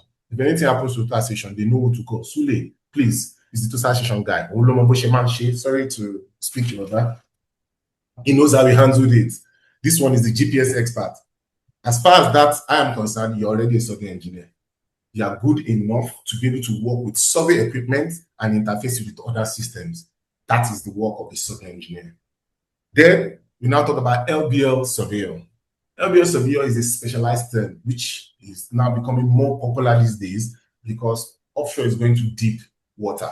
Most of the offshore installations right now are deep water. And what that means is we are working subsea at very, very large depths. And the kind of positioning that they use to get the highest accuracy is LBL. So we first spoke about USBL, ultra short baseline. LBL is long baseline. It's the most accurate and it's widely used right now. So if you say LBL surveyor, they are specifically telling you that they want somebody that is good enough in subsea positioning with LBL systems. You won't really hear USBL surveyor because an online surveyor, and on average, is expected to be good with USBL. It's part of the positioning things, position surface, position subsea. But you see, LBL is specialized. So that's why you hear, okay, I need an online surveyor, survey engineer, or an LBL surveyor, and an LBL engineer that can also work with LBL systems. Then, next thing they'll tell you, you need a data processor. A data processor, as the name implies, someone that collects data, analyzes, writes reports, and presents the information to the client. That's the data processor. Because all of us go offshore, we throw equipment in the water, we collect data. Somebody works on that data and converts it into the information that the client is looking for. That is the data processor. Then we now have other roles like party chief. Party chief is the head of the team. If you have 5 surveyors on the vessel, there has to be one leader, that is the party chief, and on and on. So let me put it this way. Entry level, you'll be talking about survey technician, I'm learning, or assistant, what they call it, survey engineer, I'm learning, and assistant data processor. Then that's entry level. Mid-level, you're a surveyor. Surveyor, this junior surveyor, senior surveyor, the survey engineer, senior survey engineer. Then senior roles, you now start getting to like party chief, project manager, offshore manager, and so on and so forth. So those are the roles with the career opportunities that are there. Then how to get started. I'll tell you how I started, and along the line, I'll tell you the best way to enter this field. Now, the field is so demanding on experience, and it is funny that as a newbie, you have to go offshore to get the experience. But you see some CVs, they will say you must have at least 3 years experience, at least 5 years experience. The reason they ask for this kind of experience, like I said earlier, offshore is a very, very treacherous environment to be in. One person's mistake can sink a vessel and kill a lot of people. No jokes. Offshore is a place that if you go and you mess up, you can end up in jail. People ask me silly questions sometimes. When you're offshore, do you drink offshore? Do you do this? No, zero tolerance. Anybody caught, you are not going to be fired. You'll be taken to jail for reckless abandonment and putting people's life in danger. So if you come as a service positioning person and you say, I can position, I can do this, whereas you can't do it, and you do something and people get injured, just know it's not only a slap on the wrist that will happen. That is why offshore is. So when they say, I need someone that has 5 years experience, how do we get this experience? How do I break it into the field? How do I start? So my story. In 2008, I did my IT with a company in Port Harcourt. And I can assure you, IT is the easiest way to enter, and it's also the hardest way to enter. Now, if you do your IT is between 6 to 8 months. The company might not have a project within that time that you're doing your IT to send you offshore. That's number one. Number two, they might have, and most of them are in this category, they are not interested in sending an IT person offshore. Offshore is a very serious place. These people are all about their money. They are not about to send a newbie to go and do something offshore and cost them money. So most times when they go for IT, they just keep you in the office to support people and everything. You never get to go offshore. That is exactly what happened to me. I finished my entire time, I couldn't go offshore. So I went back to school. Back then, we had a strike. Kept in touch with my boss and told him, okay, I need to go offshore, at least to just learn. I can't spend a full 6 months in IT, go back. And he told me very gently, a lot of people like you have come and gone that didn't go offshore. It's not a need. I said, okay. So got so good. We had this long strike after I got him out of IT. Exhausted my entire IT without stepping a foot offshore. And I had an opportunity. What was the opportunity? They were just looking for somebody to complete the team. They needed 4 people on the job, 2 in the day shift, 2 in the night shift. But they quoted for 5, and the client accepted. So it just saw me as, just join them. You are not going to do anything. Just go and learn. The learning you'll be looking for, go offshore. So I was very fortunate, very lucky to get that space. Went offshore for the first time, came back, and I put in my best, and I did well. He remembered they gave him, what they call it, they gave him feedback that, oh, this young man that came offshore, he was very this, was very that. And he told me, when you finish school, you'll come back, we'll come and serve here. And that is how my offshore career started. Now, I sped over the fact that I said I went offshore, I did well, I came back here once. Most times when you go offshore, you only get one chance. Trust me. And that chance can make or mar you. If you go there, you deliver, you are good. If you go there, you mess up, they will remember. So whenever you get that your one chance, please use it well. Now, how do I get the one chance? Easiest way is through industrial attachment. You finish from IT or you finish as a copper, I want to serve. Those are the excuses you can use to get into any company. But the moment you finish serving and everything is a different ballgame, now you're looking for a job. Your employer is looking at you and saying, what value will I get from this person? Am I paying this person to train this person? There's a lot that goes into that. So the best point of entry is when you are still in school doing your IT or doing your service here.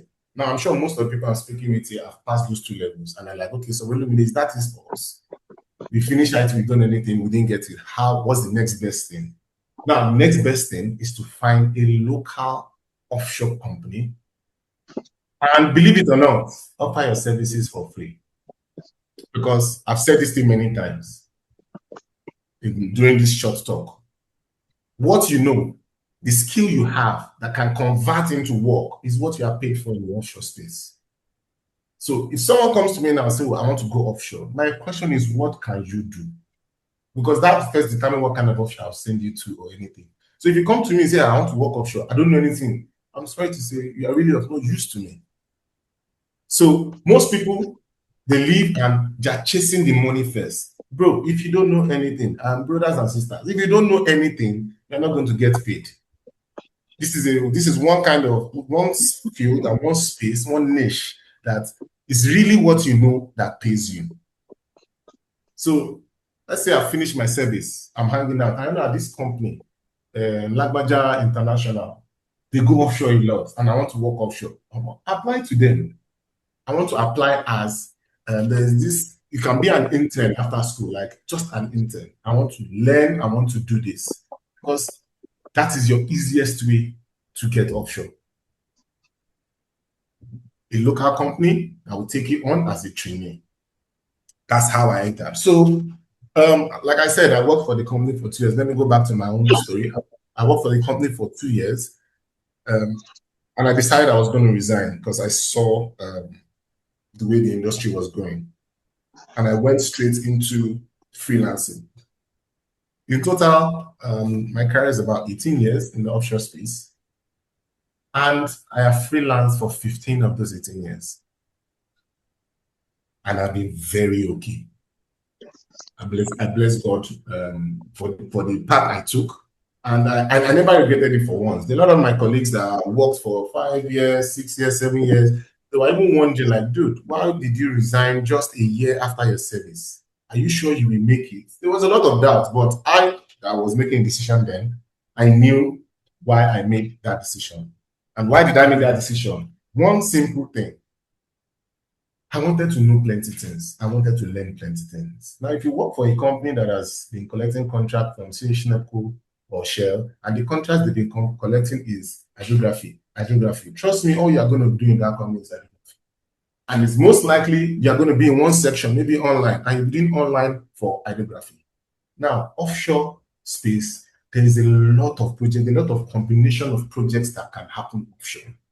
And the fastest way that I saw then was to go into the freelance market, gain experience from different places, know many things, so that it will work for me to go for my career. Was it a good idea for me to do it? I would say yes and no. Because knowing everything in the offshore space, of course, knowledge is sweet. Me personally, I love knowing things, so to speak. But too much knowledge is useless for you in our space. Like I said, things are very, very, how will I put it, progressive. Things change very fast. The way we were using GPS 10 years ago, even 2 years ago to now, is different. You get new versions of software, new versions of this, new versions of that. So by the time you say, I want to learn all of this, all of that, you've learned it. In another 2 years, everything you've learned, you have to go and learn again or top up and continue. So if you are not focused in a particular direction, it will not, I don't see it being very good. I'm speaking from my own experience. Fash already mentioned it. Most likely you're going to choose one niche and you're going to face it, be very good at it, and that is enough for you. Now, is it good to have knowledge about other things? Yes, it is. It helps in consolidating the little knowledge you know. Like, for example, if I say, okay, I want to be a deep water subsea positioning specialist, I'm learning LBL, MBL, that is enough for you. But it's not bad if you know 1 or 2 things about hydrography or about seismic. So just in case a particular day comes, you're in a vessel, yes, you're using LBL plus seismic, then you won't be lost on things. But most times, it's expedient, it's better to just face a particular direction, learn it well, and start picking other things. So I was opportune to do different processes, like I did pipe lay, rig moves, geotechnical, geophysical. Like I've been on projects that I've done so many things. Still, I found out that there was still a lot more that I've not covered. Like if the possibilities are like 100, I don't think I did up to 20% of the type of projects available offshore before I realized that, I need to just pick a niche and face it. So I said with deep sea positioning to be an expert in deep sea positioning. And I think that's what I've done for the middle part of the past 5 to 7 years. Majorly subsea positioning expert. Yes, I can do pipe lay, I've done pipe lay. Yes, I can do rig move, I've done rig move. I can do hydrography, I've done hydrography. But if you say, which one are you an expert in now? I would say, subsea positioning, LBL subsea, USBL, LBL subsea positioning. So when you get to the offshore space, find an entrance point with a local company, I'm reiterating, either by going as a IT, going as a corper, or an intern, after school intern. Learn as much as you can. Then choose a niche. Because of course, with all the things available, there are some people, for some weird reason, they like a particular thing. So some people like hydrography. I particularly don't like hydrography. I enjoy LBL. Some people, hydrography is what they love. So pick a niche and get good at it. Read wide, get skills, and learn how to use systems pertaining to that niche that you've chosen. And basically, the sky is the limit. Anybody under the influence of my voice right now can work offshore, can do it. Let's demystify that offshore is all that. Nope. I know many land surveyors that are doing cadastral that are way smarter than all the people that have worked with offshore. So trust me, it's a very, very it's a niche space, but it is easily achievable, easily attainable. What else do I want to add? Okay, so working offshore itself, I'd just like to add one or two things before I go to what you really need apart from how to get in, what you need to get in, all these certifications and everything. What are things you deal with offshore? Yes, weather conditions offshore. Yes, weather can be very treacherous. Living in the city, when it rains, the experience of when it rains offshore is a different ballgame. Your first thunderstorm offshore, you will understand what thunderstorm is. Here, because of all the buildings and everything around, you might not see the full effect of nature. There, you are exposed 100% to the elements. So if your mind does not carry it, make your decisions before jumping in. What else? Yeah, of course, you miss your family. Now, I'll let Surveyor Adirat, I don't know if Surveyor Zuri is here. She's worked with UTech for years. And this is something I can't say much on. I'll just put one sentence. Now, for ladies, working offshore can be very, very, very different. I'm not saying this to discourage anybody, but if you're working offshore as a lady, you have to put a lot of things into considerations before you decide on that career path. Because people that know me very well, even my friends, that year, they were like, Dre is never around. You never see him. So Dre is never this, so Dre is never that. I can't count how many of my family's birthdays, major events, even my brother's wedding, I was away for everything. For a guy, it can still be forgivable. But for a lady, it tells its toll in a different way. So when you're choosing the aspect of offshore you want to work in and how deep you want to go into it as a lady, please consider all these things. You will miss your family, trust me. You will, and if somebody that has kids, the same thing. So, and it's physically demanding. That's a fact. Like when I mean physically demanding, it's physically demanding. Offshore is if anything gets bad, there's no mechanic to call. You fix it yourself. You use everything you have available with you to make it work. Because there's sometimes help might be a couple of hours away. Sending an ad hoc chopper to come and bring something can take a whole day. And that rig I just showed you guys, there's some rigs they pay as much as $1 million a day for this rig. So imagine if your department is the one holding a rig for 2 days because they're waiting for one screw that you could have found something to do. They can sack your entire company for that. So it's a very demanding space. It's physical. It's physically demanding. It will tell on your body. So what else?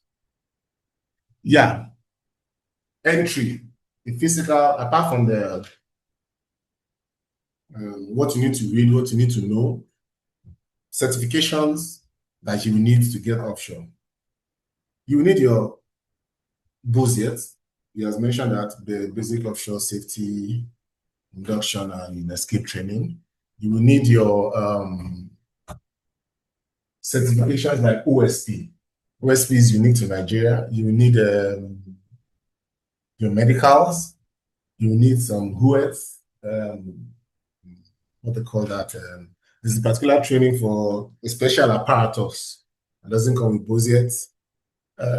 There are quite a number of documentation you need. I'll try and list them in the chat so that we can see them. Basically, once you have all of these things, and once your mind is prepared and you have an entry point, the sky is really the limit. So I don't want to go over it too much so that we can have enough time for Q&A. So I think that's it for me, and I hope I've been able to cover majorly why we are here today, the career opportunities in marine surveying. Thank you. Wow. Thank you so much, sir. Really do appreciate your contribution to this webinar. So quickly we'll take the third section so that we can take the questions and answers together. I can see that there are a lot of questions on the chat box already. So some of your fashions and some of your Olumide, you can kindly help us look through those questions so that when it is time for us to answer them, it will be easier for us. So I will be calling on Surveyor Adirat Atinuke Koshoko for our session. Thank you. Hello, good evening, everybody. Am I coming through clearly? Yes, good evening. Okay, that's great. Thank you for having me this evening.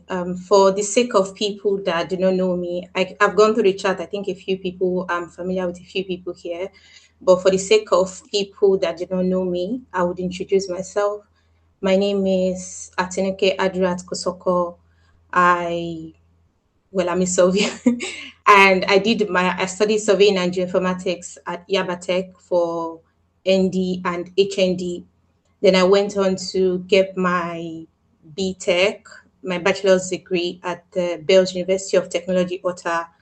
And afterwards, I worked at Apenture with Surveyor Fashion for a few years before I relocated to the UK to continue on to my master's. So I've prepared like a few slides for this presentation, and I'm going to share the slide now. Just give me a minute while I...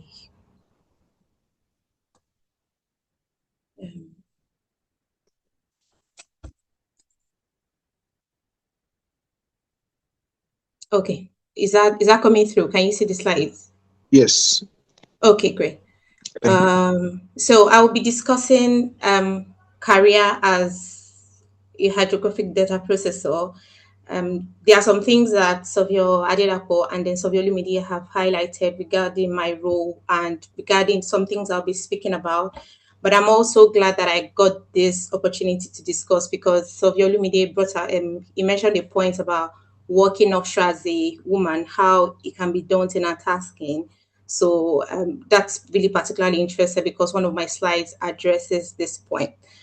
Okay, so let's go. Okay, so this is what we'll be doing today. Firstly, I'm going to introduce you to who is an hydrographic data processor, and I'm going to explain to you how I got into hydrographic data processing, what I do, my life as a data processor, and then some of the deliverables and outputs that we produce, and then technical and software skills that are required, and how, if you're interested, after I've spoken about all these things, if you're interested in how you can become a data processor, where you can find these jobs, and then we can have a little Q&A section afterwards.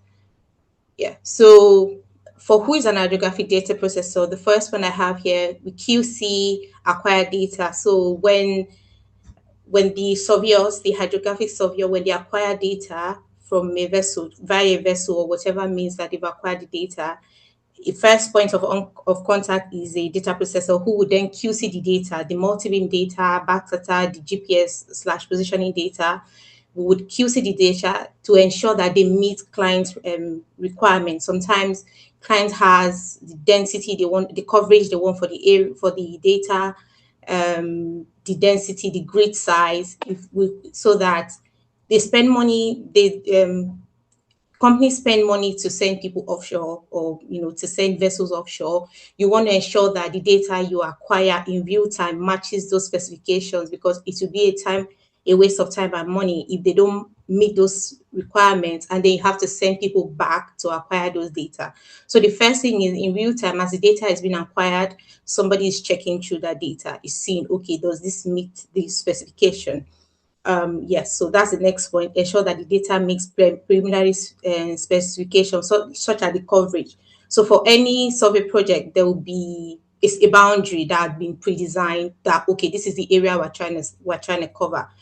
So we'll ensure that all those area is covered with adequate overlap between the lines, and then afterwards, after the data has been acquired, then the data processor will then start to clean and apply specific software filters to make the data better.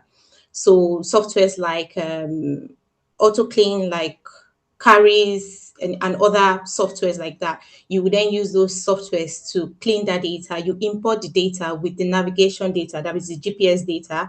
You import them with the tidal data, all that, and then sound velocity profiles. You bring them in, you clean them to make them more presentable. And then sometime as well, if you're working if part of the offshore or part of the project has nearshore areas, nearshore areas can be tricky for vessels to navigate. So sometimes we would use drones, UAVs, to acquire data in the nearshore area and then merge them together with the data that has been acquired by a vessel. So when the drones acquire this data, we then use softwares like a Pix4D or Agisoft Metashape to process this UAV data so that you can then combine them with the multi-beam data to present to the client. And after you've done cleaning the data, you compute the main seabed surface. That's it would just look something like a DEM. I'm sure most of you know what a DEM is, digital elevation model, but this is for the surface of the water beneath the surface of the seabed, sorry. And then also one of the products of a multi-beam is a backscatter. One of the not byproducts, but when you're applying settings to the multi-beam sensor online, you can have an option to create backscatter. So backscatter measure the intensity of to detect the kind of soil or the kind of feature that you have on the seabed. So if some project requires that you compute a backscatter surface, you can do that. And also, depending on the scope of the project, you can have, aside from these surfaces, you have contact lists. So on the surface of water, there are sometimes you can find wrecks, like shipwrecks. You have to make a list, note these things, and get their coordinates for the client so that they are aware that certain things exist on the seabed that can be an hazard for them to avoid on the seabed. Also, depending on, not all company does these, because this particular create seabed features and sediment shape files, depending on the company, some companies have geophysicists that do this, but other companies, data processors do these things in other companies. So you create seabed. What do I mean by seabed features? On this, the C4 is very dynamic.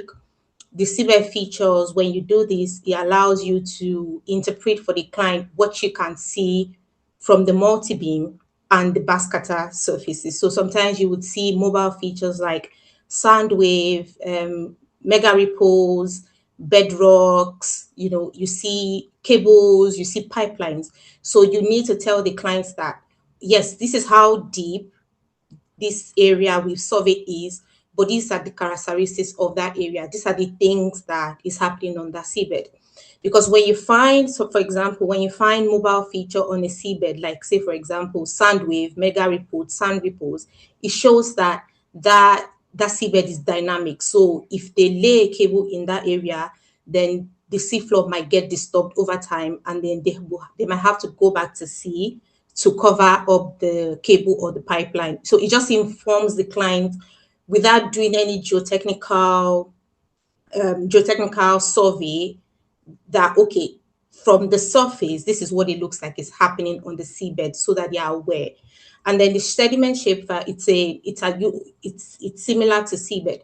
Sediment shapefile is like, okay, what is the seabed made of? So now when it's just on the surface, we're not going deep. We're just saying, this area looks like it's sand, because sand behave a certain way when you look at it on a backscatter surface. You are saying this area looks like it's clay, because clay looks like, has a different, when features appear darker on the backscatter, it shows that those features might be hard. And then when they appear lighter, it can mean that those features, are lighter. And then you can also say, oh, it looks like there are rocks here. You might want to avoid them for when you're laying pipelines or when you're laying cables, because they can snag. So these are some of the things but these are secondary. So not all data processors or not companies expect their data processors to do these sediment features and seabed features shape files. And also one of the other things that you do is you create charts to present the data. You create final charts. So sometimes client, I would show you, I don't think I have a sample of the chart, but sometimes clients will ask for charts to show whatever findings you have made. So on a chart, you can represent the multi-beam surface, the backscatter surface, side scan, and other surfaces like that. And then also it is your duty to write a detailed interpretation report of your findings, of the steps that you have taken to achieve this, and then you present them to the client. Okay, so I'll start. How did I get into offshore data processing? I'll just preface this by saying that my own route is quite different from Savio Olumide and Savio Fashion's route.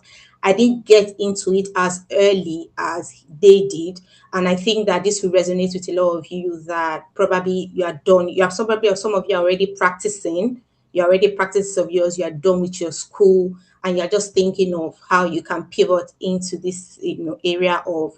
So I didn't start off really early. I mean, I had done my BTech, I had written my SOCON, I was working with Sophia Fashino, and I knew Sophia Fashino worked offshore. I mean, he leaves office all the time, he travels. I knew that he worked offshore. I had an idea of what he did, but I didn't think I could do it. I didn't think it was for me. I didn't think there was any way I could, get into that area. So when the opportunity came, I relocated to the UK with my family to study for my master's. So I did my master's at the University of Aberdeen. I did a GIS in surveying. Excuse me, GIS, master's in GIS, sorry. So that's what I did for my master's at the University of Aberdeen. During my master's, one of my lecturers shared a post, no, not a post, a job advert with us, say that they were looking for an intern at Fugro, that Fugro GB, I mean Fugro UK. It was in my town where I was studying, and then they said, "Oh, you can apply." I didn't think it was. I was just when I heard the name was hydrographic data processing, but I calmed down. Then I read through the job description to see if this was similar to what I could do. Then I read through it. I thought, oh, this seems like something I should be able to do because of some of the job description and then the requirements, like educational requirement they are highlighted. I sent that job descriptions. I sent that post to Severe Fashion to say, can you have a look at this? You think this is something that's relevant to me? And he said, of course, it is. So what I did is I tailored my CV. I wrote like a really strong cover letter, and then I submitted my application. And then I was called for an interview, and I started my internship at Fugro for 3 months. So this Fugro experience opened my eyes to, because I was working I worked closely to like other data processors. I was working with geophysicists. It opened my eyes to uh, what other things I could do. Now, don't forget, I already have a background in land surveying. I had this master's I was pursuing in GIS. And now here I am in offshore data processing. I was, over the moon. So when I finished my 3-month data processing, and I was doing the same thing while I was pregnant with my daughter. So when I finished my internship, I went back to school, did my dissertation, submitted my project, everything. I was on maternity leave. Obviously, I started applying for jobs. I didn't limit myself to applying for GIS job or land surveying jobs, but I was also applying for offshore data processing roles, construction, everything I could lay my own hand on. I mean, as long as I read the job description and then I see that, oh, it looks like I could do this, I would just tailor my CV to that particular job posting. Then I was submit my application. I was opportunity to land 2 job offers within a few weeks of each other. Then this brings me to my point of Savio Olumide. He mentioned that working offshore might be tasking for women because of how physically demanding it is and how you have to be away from your family for quite a number of time. At the time when I got this job offers, I had a 3-month-old baby with me. So obviously one of the job I got was with UTech, and it required that I go offshore on rotation. I think offshore, and then I got the other one which didn't require me to go offshore. So that really sold me on the job I took. I took the other role at Exocean that allowed me to be at home while I also do the same thing that anybody who went offshore would be doing. Like I said, I emphasize on my transferable skills such as because I didn't get into it I had to prove myself that I could do this. What I did was I looked at the job description and, okay, what do they need? So I put some samples of surveying softwares on my CV that they could find relevant, because the truth is, no matter what software if the company is using something else, they will train you of that new software. So what they want to do is they want to have an idea. Can you do it? Can you, so for example, you know how to use QGIS quite well, because QGIS is open source. If a company wants to hire you and they use ArcGIS, you can master ArcGIS in like a few weeks, because you already have the workings, the knowledge of how QGIS, which is a geospatial data or geospatial analysis software, work. So that's and also I highlighted some of the courses I did during my interviews. I emphasized on my knowledge of geodesy, hydrography, and then photogrammetry and remote sensing. So they had an idea. They knew that, oh, yes, although I might not have done this work fully, but I could, with a little training, I could do it. So that was how I started my first job at. So now I do not go offshore as a data processor. I don't go offshore. I work fully remote in my house, in my PJs.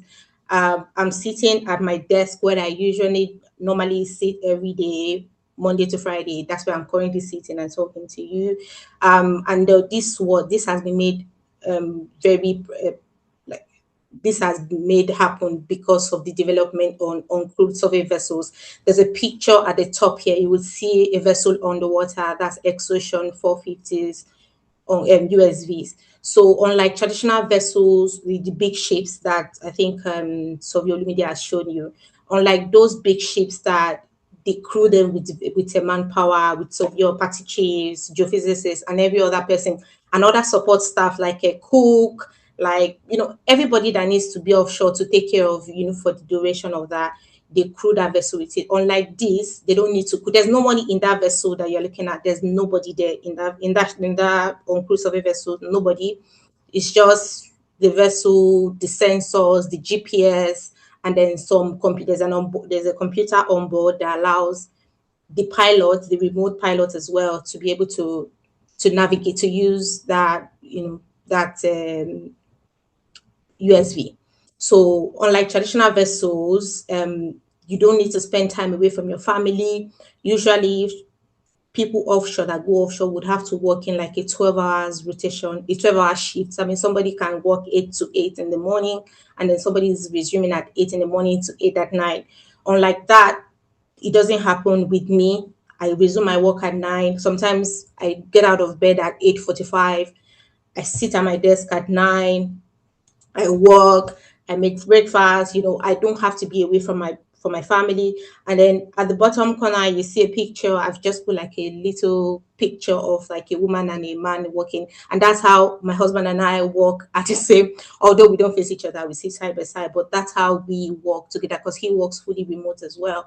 So, but it's the same thing that I would do if I was offshore that I do when I'm at home, but it's just on different circumstances. And we are seeing the rise of uncrewed survey vessels these days because it's cheaper than when they send big vessels offshore. It's very, very cheaper.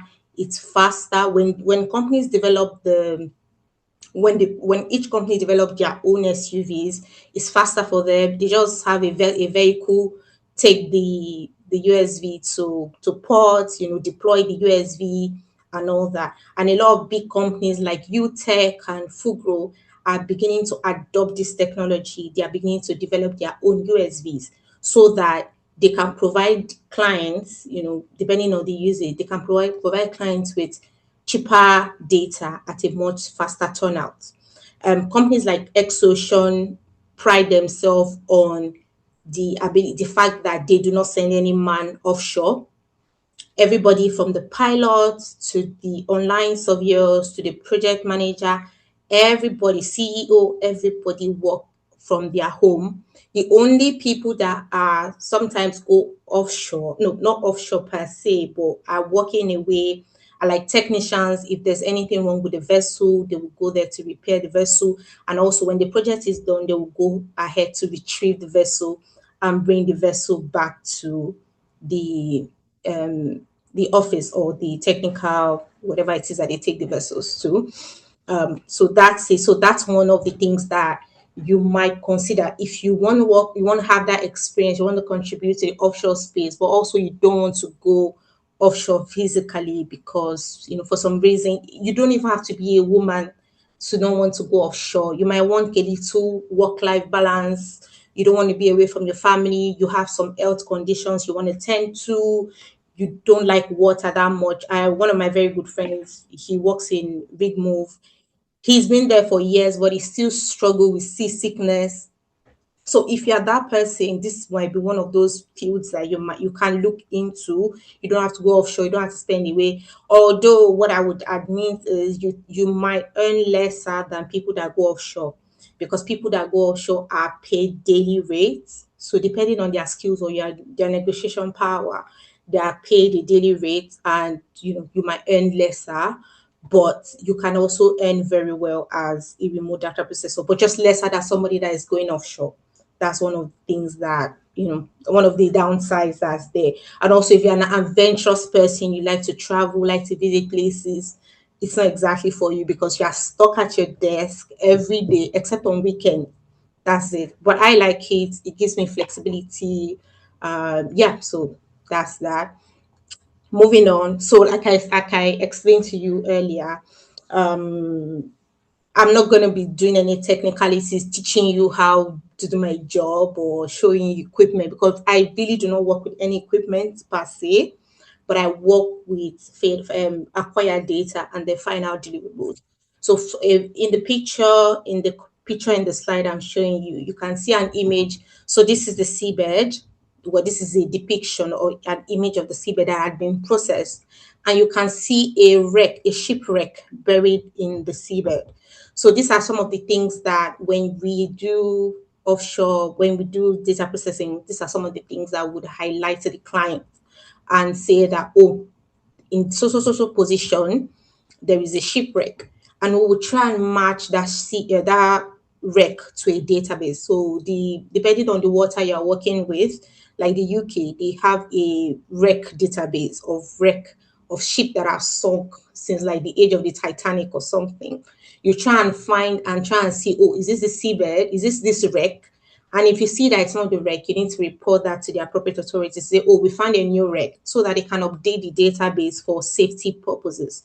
And so depending on the purpose of the survey, of the hydrographic survey, it can be for different reasons, but different survey purposes have different deliverables. So some of these purposes of surveys, like cable routes, maybe they want to lay cable from offshore to onshore, like electricity cable through renewable energy. They want to do some geophysical survey that, and then Survey Olumide talked about geophysical. They want to see what's beneath the earth. What is the seabed made of? Is there rock? Is there gas coming? That kind of a thing. Debris clearance. You want to clear a path. You want to remove boulders from your way. You want to clear an area. Asset integrity. So sometimes you already have, say for example, a wind farm now. You want to see how intact these assets are. It's like as-built survey. You want to go back to site that you've done before and see, okay, what's the update? Is there anything that is missing? Is something breaking? That kind of a thing. And offshore wind, obviously, that's a new thing now. Renewable energy, offshore wind, other areas like that. So depending on the purpose of the survey, deliverables might be all or a combination of all these things. So there's multi-beam. In the image I've shown you, that's a sample of a multi-beam surface. You can see these big waves. They're called sand waves. So these are the kind of things that I, as a data processor, we highlight to the clients and say that, oh, there's a big area of sand wave in so area, so that the client is aware that there might be possibility that seabed is dynamic, and in a few months or years, if they had laid the cable or buried the cable there, the cable might then be exposed in a few years. So there's a possibility of exposure happening because there's a mobile seabed in that area. So there's backscatter surface, you have a rec database, you have seabed features, sediment features, and also you produce final charts. And then you have result reports. So you write all these reports, you interpret them for the clients, and then also some clients will also request compilation of the raw data. So all the data you had acquired, say your sound velocity profile, your SBET or your navigational data, your point files, your everything that you use to process to do the data. Some clients will request them that they won't have them for their own records. So you need to keep a compilation of this for the clients. And next thing, so these are samples of the things, some of the things I have spoken about. You can see on the left upper corner, that's a multi-beam surface. Next is a backscatter surface. Then there's a sediment classification. So for the sediment classification, it only shows you whether there is mud, if the soil is mud, it's not soil now, seabed. Is it muddy? Is it sandy? More sometimes it's a combination of both of some of these things that you have to do them together. You have to create a shapefile based on the multi-beam or the backscatter surface. You have to create a shapefile to depict to the clients that, oh, this is what is here, this is what we find out. And most of the time when you do this thing, you sometimes you do them in isolation. You only go by your visual clue. You only do that. But sometimes you can also use the geophysicists who also provide you with data from sub-bottom profilers or side scan sonar to enable you to make better interpretation. Or sometimes there are geotechnical companies that will go to site to do some ground truthing. So they'll go to site, acquire physical, like they'll take samples of those sand, take them back to their lab, test them, and then send you the report. So you can then use this report to cross-check whatever it is that you've done to see if you are in line or if they match before you deliver them to the client. And in the bottom image, you can see it's an area. You can see two red lines. Those are example of pipelines. So you can tell the clients that, oh, there's a pipeline here, be careful or whatever. And then in the blue areas, it says pipeline shadow. You can say pipeline trenching. And then you can also see the entire area is covered by mobile seabed. So this is an example of, how the clients, the seabed has, because it's mobile, there's presence of sand ripples, mega ripples. The seabed has now exposed in order for them to see those pipelines that had previously been buried. So you can see that the first image shows 2014, and then the second image shows 2015. In the first image, there's been a change in the position of where the cable is, and then this is now more exposed than when it was laid.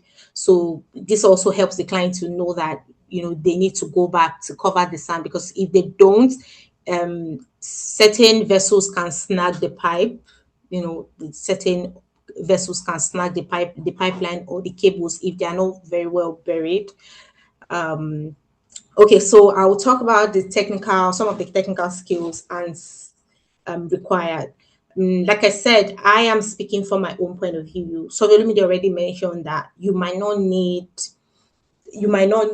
a lot of your degree to be able to determine if you can do this work or not. But I'm also working with the assumption that a lot of us already have certain skills that we want to leverage on in order to break into this field and this industry. So you need to hone in your skills of coordinate system, datum, and datum transformation. You need to own them, because you do not only work in WGS84. There are numerous out there. Sometimes clients will be so specific that they will give you transformation parameters that they want you to use for and also you need to know how to interpret this. It's easier now because there are software and that allows you to make all but you need to understand what you're doing. So you need to know your coordinate system, your datum, your transformation, and then your data management skills. As a data processor, I cannot emphasize this enough. Data management skills is important. your folder creation. You need to know how to, if your Baskata image are going to go in one place, your multi-beam data go in one place, just like that. And your file naming, you need to follow, you need to know how to follow conventional or a consistent file naming purpose. You don't want to do final one, final. You don't want that. You want to start developing those skills that, so that if at any point you need to hand over a project, because sometimes you start projects, you don't finish them, you start them, and then maybe there's somewhere else they need you, they say, okay, hand over to this person, and you don't want the person to coming back to say, oh, where did you put this, where is that. So also, I know I'm fond of my personal things. I'm always fond of naming them final version 1, final version 2, sometimes final version 100. But also you need to have like I mean, companies have them, they have dedicated or their own specified farm naming convention, but you also need to be able to adapt to those systems. You need to be you have to have very strong and verbal communication skills. If you are not comfortable speaking, you need to develop, because you'll just be lost in a crowd if you do not know how to speak for yourself. You'll be backbenchers. Also, verbal communication, written communication skills. You need to know how to um, write handover notes. You need to know how to write handover notes for people, how to give people instruction, how to also, because sometimes when you do this project, you are the one that will also write the report.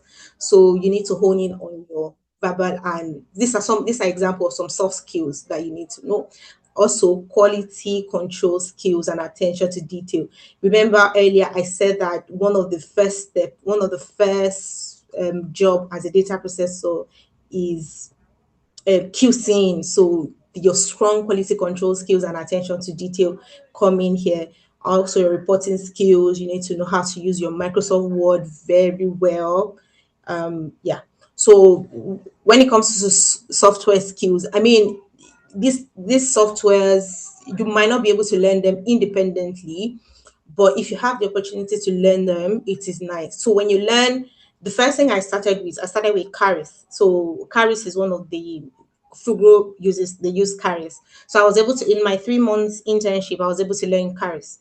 Afterwards, I leveraged on that Caris because I knew that if you know Caris, you can learn any other thing. So and it was true. I put Caris on my CV, and within 2 weeks, I learned auto clean. So it's that, but because they work in similar way, but you need to know one before you know the second one. GIS software, ArcGIS, QGIS, Global Mapper. If you do not currently have access to ArcGIS, because I don't know if you can get the cracked version. If it's GIS, because QGIS is open source, I need you to be able to be confident in your skills, in your GIS skills, because a lot of companies use QGIS for like QC, merging documents, a lot of things that they use QGIS for. Automation and scripting. The world is moving very, very fast. So like I mentioned, that if you have a Python skills, you are a problem solver, and that is the truth. At Extraction, there was a guy I was working with, and he basically developed one of the things that we work with. He developed a Python script for it and saved the company, you know, thousand hours in manpower of work. And so Python is a really, really big, except especially now, I forgot I was to ask machine learning. I mean, you don't have to learn it, but I'm saying that is where the field is going. You don't have to learn machine learning, but that's where it's going. So if you can learn any computer language, Python, I know that's really good. And for charting, AutoCAD is really useful. Not every company will let you. I mean, these are secondary skills, to be honest. You can always learn that on the job. And also, not all companies requires you to do charts. There are some companies that require you to do chat. Also, your Microsoft Word, your Excel, that means your Microsoft Suite, your Microsoft 365, you need to learn them very well. You need to be comfortable with your teams, scheduling meeting, attending meetings, all that fun stuff. What next? Okay, yeah. So I guess this is what everybody has been waiting for. How can you become a data processor? To be honest, I mean, I went through the rather long route, but this is if amongst my, I'm speaking about Nigerian colleagues that I know in the, a lot of them, this is what they've had to do. So for masters, for example, a lot of them had to, after leaving Nigeria, they've had to further their education in is IHO Cat A certified in. I mean, there's no university in Nigeria that is certified by Cat A, so take note of that. So if you want to, you have to go to their this website and find institution that has been certified. You don't have to go through this route, but I'm saying that it's one of the routes that you can go through. And then because some companies will request in their job description, they'll say, "Oh, preferably Cat A certification." So that gives you an edge if you can get a certification, maybe like a master's degree or a top up from a Cat A certification. And for Cat B certification, so Cat B are like informal training schools. They are not universities, but they're like training centers, like skill trade and or Fugro Academy. So you can consider, I think, skill trading somewhere in Europe. I think Netherlands, or I'm not so sure, but you can look them up, and and I know quite a few people that have attended skill trade, to learn. And then you can also go to Fugro Academy. Fugro Academy is in Plymouth. Is it Plymouth or Portsmouth in the UK, in England? You can check them out. Also, internship. I started as an internship because people are willing to, they don't expect so much from you as an intern. They are willing to give you that chance to be able to learn on the job. Just watch. And then when they see that you have initiative, they like how you work, how you think, you are very proactive, then like they can put you on to better things. And so internship is a really, really big deal. I would have said apprenticeship, but we do not have Nigerians, we don't have a lot of that opportunity for apprenticeship. That's why, because in this part of the world, you find that a lot of people at certain jobs do not have as much education as you, is because it's a country that respect apprenticeship. Unlike in Nigeria, that ND, somebody's looking out. I mean, look at me, I did ND, I did HI. I didn't have to go through all that. But because we're always chasing education or chasing the next better thing. So, but internship is a really good one. Also, leverage your skills as a surveyor, hone in on those skills. Don't just say traditional total station or what's the thing, Andel GPS. You already know how to cut the line or whatever. You want to hone in solid skills as a surveyor. You want to understand the core principle of GPS. You want to know everything. And then when you see a job description, you go through the job. Sometimes the job titles are very deceiving. But when you read the job description, you realize, oh, this looks like something I could do. And then you tailor your CV to those job description. And then you write, don't lie, but I mean, just tailor your CV to those job description. Also, you don't also like. I'm sorry that point. So Olumide has already mentioned this, but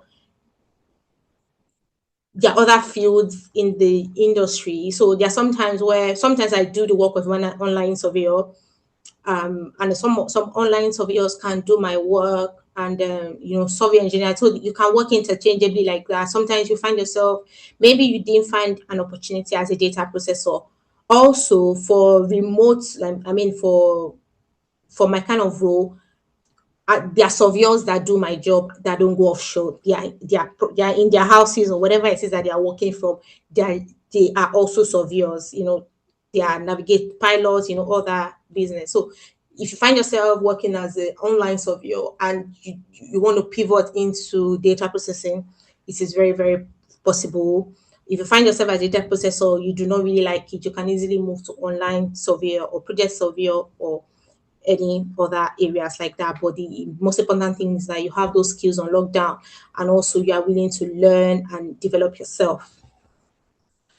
Next thing, where can you find these jobs? So these can be very country specific, but I'm just going to speak about the UK because that's what I know. So most job boards, you'll find them on LinkedIn, on Indeed, Read, anywhere you can find jobs. Even as a Nigerian, you can look at those websites and find jobs. And you might be lucky to find a company that offers visa sponsorship that will be able to hire you from Nigeria, bring it to the UK. And also, yes, I'd like to mention that a lot of times, because of this advent of USVs, people, you do not have to be in the same. For example, I have colleagues in Australia, I have colleagues in Ireland, I have colleagues in Europe, I have colleagues in Malaysia, I have colleagues in Qatar.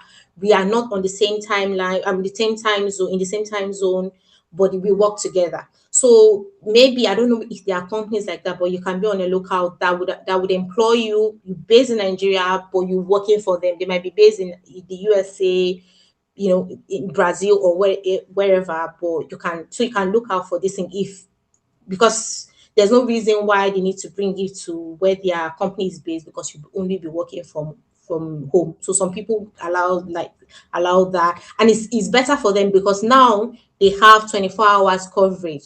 So for example, if I have a colleague in Australia, when I'm sleeping, he's awake, he's working in Canada as well. So that jobs are not left undone. There's somebody always constantly working, and they prefer that. It's just like offshore where nobody sleep. There's 12-hour shift. It's just like that. Also, you connect with recruiters. You find them on LinkedIn. Try and follow pages that also recruiters that advertise a lot of these jobs. Follow them, see what they have, connect to people. Also, you leverage on your connection. Yeah, so you can find all these things there. And then I've listed some companies that are here. You can check out their website, find jobs there. And yeah, so Olumide mentioned freelance roles. Freelance is also good, but you need to have a strong, experience for them to be able to take you on as freelance, roles. Yeah, so conclusion, in conclusion, hydrographic data processor does not exist in a vacuum or isolation. You work closely with project surveyors, online surveyors, project managers, geophysicists, and a lot of other people like that. There's a lot of career progression to be made as a data processor. Your education or experience as a land surveyor can get you the job, but you need to ensure that your own personal development, your own continuous development is very necessary in order to remain relevant in your organization. Yeah, so that's what I have for now. Thank you for listening. Oh, thank you so much for that wonderful presentation. I think we've learned a lot in a very short time, and I think it's worth it that we have experienced people to take us on this wonderful topic. So I think we've had a number of questions on the group chats. So I will be reading out those questions so that our speakers can help us attend to them. Can I jump in? What you just said? Can I jump in? Okay, sir. Yeah, because I see a particular question that I've been waiting for. Who is Sutodem Theophilus? Soviet Sutodem. I think he's on the call. Yeah. Yes, I'm on the call. Can you hear me? Good evening. Yeah. Good evening, Theophilus. How are you doing today? I'm good, thank you. Yeah, I see your questions, and yes, they actually stand out. That's why I wanted us to just treat a couple of questions. Do you have any background you want to give us? Because I see your questions are very, very direct and straight. Do you want to say something first before we treat your questions, or everything you want to ask in there? All right, so I have a bit of a background in the offshore industry, and it was really difficult. I got in, and part of why I actually left was because of the difficulty I encountered. Yeah, so I started out as a regular surveyor, worked for a couple of local companies, setting out JTs, pairs, and things like that, swamp rigs, and this kind of stuff. But when I tried to get into, like deep water kind of stuff, I found it difficult to have intentional opportunities. You write to a company and they don't even want to take you for free. Like most of the companies, they don't even want to take you for free. You're never looking for a pay. Some of them are telling you that you need to even go do these certifications on your own. You try to go do these certifications and you're hearing the cost of getting these things. And as someone who's starting out in a fresh graduate from school, You don't have 300, 600K to go do a certification and just come and work for someone for free, right? So these are some of the challenges I faced while getting in. So for instance, I tried to learn EVA or Navipack. I was getting 1.5 million to just learn a software. It was crazy at the time. So this actually was some of the things that actually discouraged me and like, okay, let me just find another career path that will not be so difficult to break into in this survey space. So that's why I asked some of those questions. If because of the advent of technology, can it be? Are there possibilities of one having these experiences without actually being offshore from the scratch? Because to be offshore, to be very honest, for anybody to be offshore as a fresh graduate, let's leave out the fact that you might have this internship opportunities and all that. For the company to bring you offshore, first of all. So it's not cheap to take somebody offshore. The second speaker had a very peculiar case where, that's one in like 1,000 cases. So how can we also get these experiences without actually, having to be offshore, first of all? And that's why most of them, yeah. Okay. Sorry to cut you. Thank you very much, Theophilus. The reason why I asked you to give me a background, because the way you structured this question, it really showed that, yes, something had happened. And I wanted, I like the way you share your experience.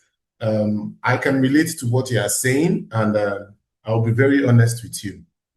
There's a lot of gatekeeping in the offshore industry and offshore space. And it is rightfully so because of how treacherous the space is.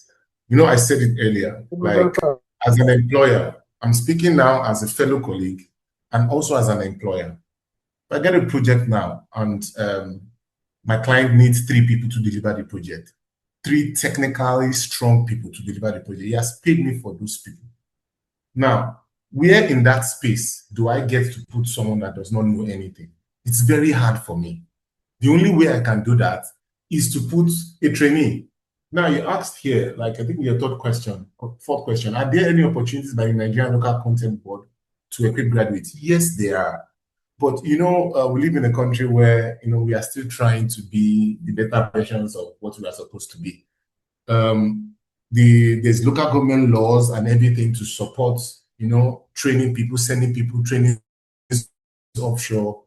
But when it comes down to the fact of it, there is no employer that wants to waste money going offshore. Offshore is a very expensive place. I'll give you the breakdown. Now, the chopper that takes you offshore, this deep offshore, and brings you back, I hear, I'm not very sure of the numbers, but I'm sure I'm pretty close, cost about $10,000 to $15,000 for one person. That's go come. So for you to go offshore, come in, and fly out, it will cost the company like between $10,000 to $15,000 to fly you there first. Then number 2, the vessel that is offshore, you are sleeping there, you are eating. Carrying food offshore through vessels, everything offshore ends up being very expensive and costly. So to keep one person offshore, they maybe Snapco, Shell, or whatever company, they probably pay the vessel like between $1,000 to $2,000 per day on your head to be offshore. So you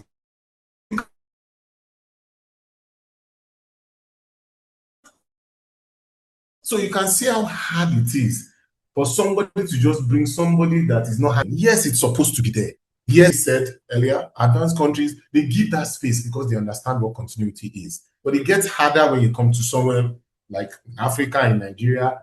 You say you want to go to deep offshore and you don't have any value to add. In some cases, on a vessel, there are like 65 souls on board. The vessel can take only 65 people, but they need 70 people on the project.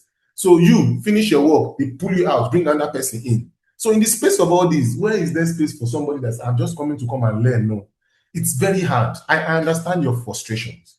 I'll be straight and honest with you.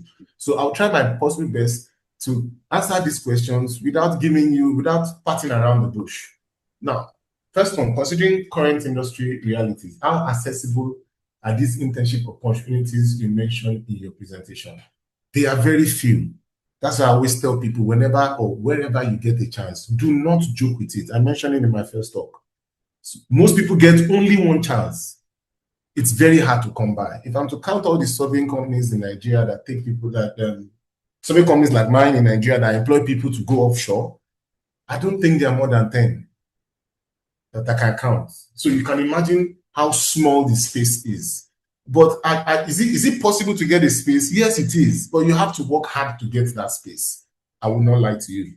Then secondly, most companies, international and local, require interns to have some of these certifications before they are being considered for internship. Now, it is only I know some Nigerian companies that do this, but that is generally not the case. So my answer to that question is no. Most companies don't require you. For example, I myself, I do all the trainings for all my staff, be it Buziet, medicals, everything. I pay for my staff for those trainings. As far as you've passed the first stage, I've done your interview, I see that you are good enough, you are sharp, you can do the work. The company usually pays for your trainings. Now, there are some useless Nigerian companies that use that word intentionally that will tell you to go and do Buziet before you come and work for them. That is rubbish. Usually, companies pay for you, but you have to prove your worth. You said it yourself. All the certifications required, a company might be spending close to 3-4 million on you to give you certifications that you can just decide to leave tomorrow. So you to put yourself in the shoes of the employer. For a company to invest that much on you, they have to be sure that in some way, form, or manner, they are going to get returns. Because it's a business that everybody is running. There's no charity anywhere.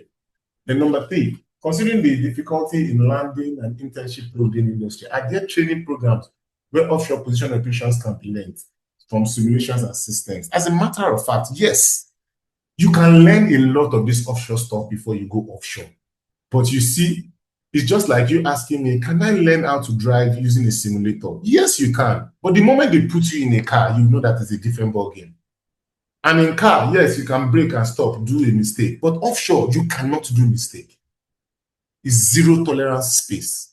So, yes, you can learn these things, but you will still need to be on that offshore. And trust me, no matter how much you learn, no matter how much simulation you do, the first day they put you right on that vessel, you understand that, yes, khaki is different from leather. Like, it's 2 different ball games. You can learn, but you still need that hands-on. And I think I've answered number 4 about the IUCs. Yes, we have all these programs and everything in places, but they are not being enforced. It's just like the way we have bus stops in Nigeria, but people still stand at the junction. They don't go to the bus stops. It's a Nigerian thing, and I'm sorry that we find ourselves in that position. Now, number 5, can individuals get access to offshore positioning data to enable them learn the data processing part of the job in preparation for this opportunity? This is very dicey because most of these data, it costs them millions of dollars literally to get. Millions of dollars. I just told you about a rig that costs $1 million a day. So imagine you go for a campaign where I did for 6 months. I collected data. The campaign was about $200 million worth of campaign. And one student just comes and said, give me, I want to use your data for sample. Do you know how much that data is worth? Do you know what that data can do and undo in the hands of the right and the wrong people? So most of these data are highly protected. Yes, there are still some sample data you can get. But like I said, no matter how much training and everything you do, you still need to get the real deal. You still need to work for a company that has this data. Most companies, if you go there, before you even start working, the amount of documentation you will sign, you'll be like, what am I signing for? Yes, it's that serious because it costs them a lot. And that data in the hands of their competitors can undo like a 2 years operation. So it's going to be very dicey for you to get offshore data, I'll be honest with you. But yes, you can still get some data that are inconsequential to practice with. Even if you do, you will still need to be offshore, my brother. Then the last one, what is the value of learning a second language as an offshore surveyor? Zero value, if you ask me, because most offshore we speak English. And like I said, I've worked with people that don't speak English, but we know the work, we know what's expected of us. I've worked with Chinese people that in a sentence, you are barely hearing through English. It's not gesticulation and everything, but I know what he's trying to say because I know the work in front of us. I've done it so many times, and we can blend with each other. So I've never been on any vessel where language was a barrier for me. It's internationally English. Even if I travel to French regions to work Norwegian, we all speak English. They made it like that so that there won't be any. Imagine people speaking different languages and everything. So universally, we speak English on the vessel. Then your last and final question, are there any health conditions that can deny a person to work offshore? Yes. That's why part of the specifications for offshore is for you to get a medical certificate. It's called fitness to work. They will test your lungs. As a matter of fact, right now, at the chopper, heliports in Ikeja here, before you enter chopper, they do blood pressure. They take your blood pressure and stop. Your blood pressure is too high, they'll send you back home. because they don't want you to go and die on their installation and hereby sue them. So you have to be medically fit. Now, when I mean medically fit, I'm not saying medically fit like an athlete. Of course, people that have comorbidities like asthma, all those things, they work offshore. All they'll just ask you is, oh, bring yourself, give us a list of the what the medications you use and everything. They'll give you forms to fill if you have a comorbidity. But there are some kind of comorbidities that will not allow you to be able to work offshore. For example, if you are a sickle cell person that has a lot of attacks frequently, offshore is not the space for you. They won't allow you go there because you are putting yourself and other people in danger. Now, if you have like maybe a broken leg or something, you might not get a shed offshore, because if the vessel goes down and you need to swim to the next boat for safety, you are a negative to the team. So yes, there are some strong medical conditions or physical situations that will rob you of the offshore opportunity. But generally speaking, the normal comorbidities that people live with, you can work offshore. So I hope I've addressed your questions. Let me add these questions to your response, so that yes, okay. please.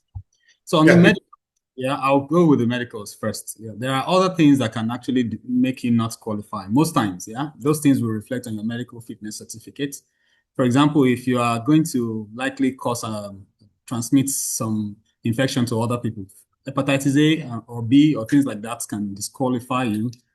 Certain hearing loss, not completely all, but certain hearing loss for certain roles can disqualify you, and some your general fitness will likely disqualify you from working offshore. Now, if you have a limb or you have a finger, a thumb especially, that you have lost, the chances are that, except it's a special rule, that you might not make it offshore. That's being real, and unfortunately, that's the case. The second question, considering current industry rates, I think Sobiodari already, the one about internship opportunities, you already identified and answered that properly as far as I'm concerned. Most companies require interns to have some of these certificates. Now, Sobiodari said the companies should pay. That is the ideal case. However, there are opportunities that you can still get, both in Nigeria and outside Nigeria, that can come your way, but will require that you have all the documentations ready. Yeah, one of my colleagues, Raphael, probably understands this 100%. Now, there are places in Nigeria where you can do these courses to still be available for you to use internationally. For example, your boss yets. Okay, your boss yet you can do at Tolman in Port Harcourt. You can do it also in the state somewhere here. It's called Prime Atlantic, not far Prime Atlantic, but it's a bit expensive there. But at Tolman, as of 2024, the last payment I made there was 350,000 naira for the 3-day course. But you still pay for the hotel, which is at that time 80,000 naira per night. But 350,000 naira for the course itself. I don't pay that much because I don't do boss yet by itself. I do advanced ones, so it makes it cheaper for me. Medicals, medicals you can do, but OSP, if the companies don't provide you OSPs to work offshore Nigeria, and you have to provide one by yourself, or the person that is contracting you to do the job is about to provide it for you, which is the same thing as providing it by yourself, it will cost them for a single visit $200. And unfortunately, it shouldn't be that expensive, but that is how OSP is. If it is by the company and it's going to be recurring for entire projects, maybe back and forth, then the company will be paying $500 for OSP. But if you're doing it by yourself for a single one-time project, then you'll be spending $200 and $135 for renewal. Now, considering the difficulties in landing internship roles in this industry, are there training programs where offshore positioning operations can be learned by a simulation system? I wouldn't say by a simulation system, but LBL, the one that Sobio Olumide mentioned previously, some companies that provide that manufacture equipment provide trainings for them. Yeah, it's best you have some level of experience, but I know of some people that have gone offshore with the certification that they have gone for training at maybe Sonadyne LBL training course. So if you check Sonadyne or you type LBL training course, you might find Sonadyne training. And I believe I see also that it's possible to do some remotely. So that would probably answer your simulation. But simulation by itself is not reality, like you said. What you face in real life, as you even think that you don't even know anything, even with all your training. Experience teaches you the best. I won't answer this question because Sovedari already trashed it very well. Can individuals get access to offshore positioning data? Sovedari trashed that very well, and that's simply because of data non-disclosure and data proprietary. So client owns the data and they decide, but you can get it if the clients decide to share it with you. Most times they can share some level of data, but the question shouldn't be about the data. How do you want to process that data? Do you have the software? The softwares are not the ones that you can hack online, most of them.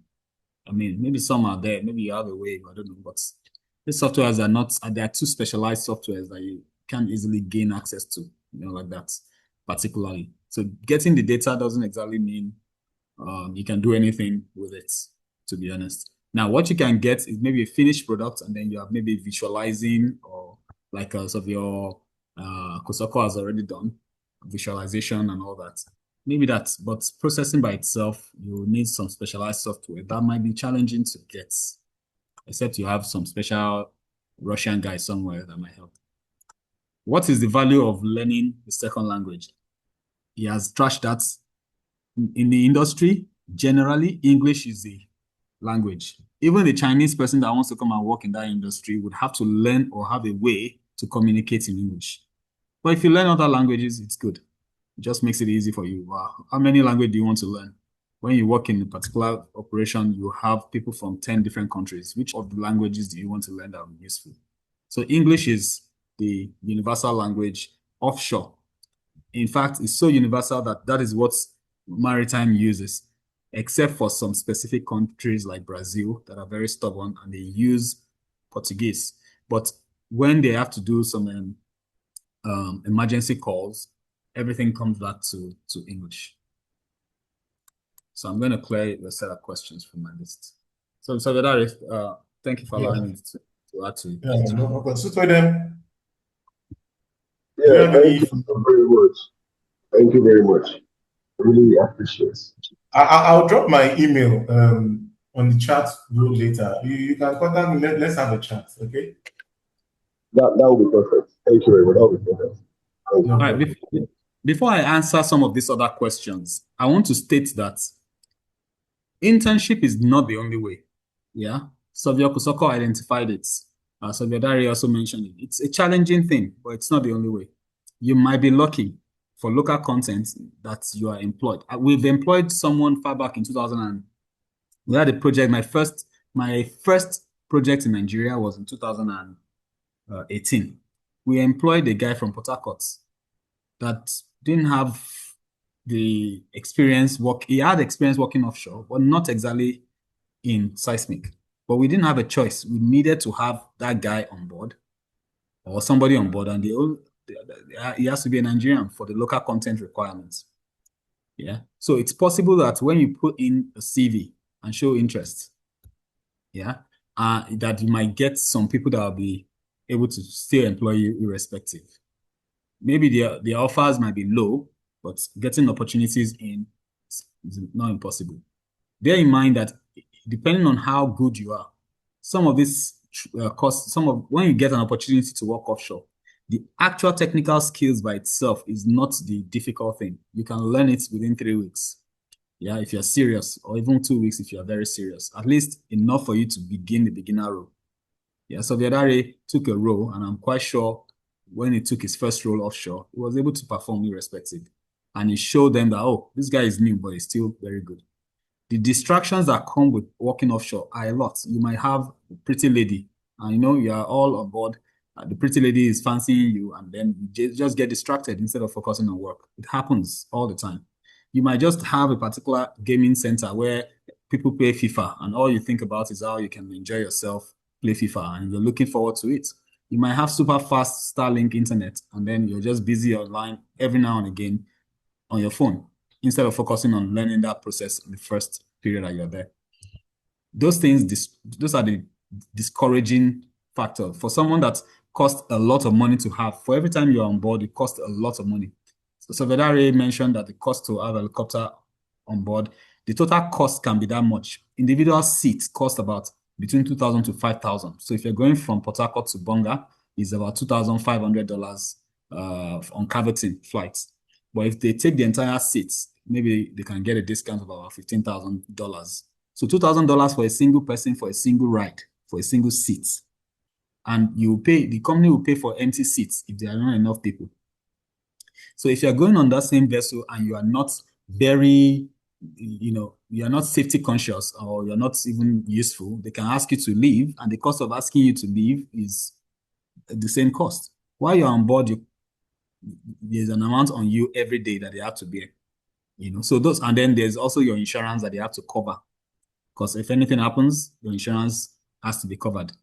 Yeah, so those are the things that makes it expensive, but it is possible to be on offshore and perform very well if you are focused.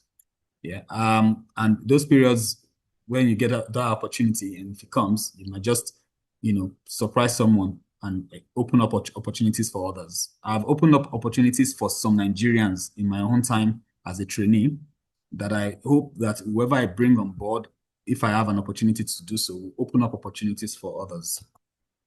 So to answer the first question here, is AI automation and or data analysis skills a very useful skill in offshore or marine survey? It is. Every skill has its benefits. It is. And I'll just keep it at that for time's sake. So Vedare and Sobioko can also answer the same set of questions if they need to. Is there a space for an IT student in offshore? I don't think I need to answer that question anymore. So Vedare already answered it. How safe is the marine environment? It is very unsafe. But there is a lot of... It has... we have a distraction. I'm looking for way. Sorry, there's someone distracting. So the question is, how safe is marine environment for intended career person? The environment has a potential to be dangerous, but just because there are hazards, yeah. But the hazards are mostly well managed, yeah. But for you to not be the reason why there will be hazard, you yourself have to take safety serious, because safety is everybody's responsibility offshore. In fact, you'll be taught every now and again that safety is your responsibility.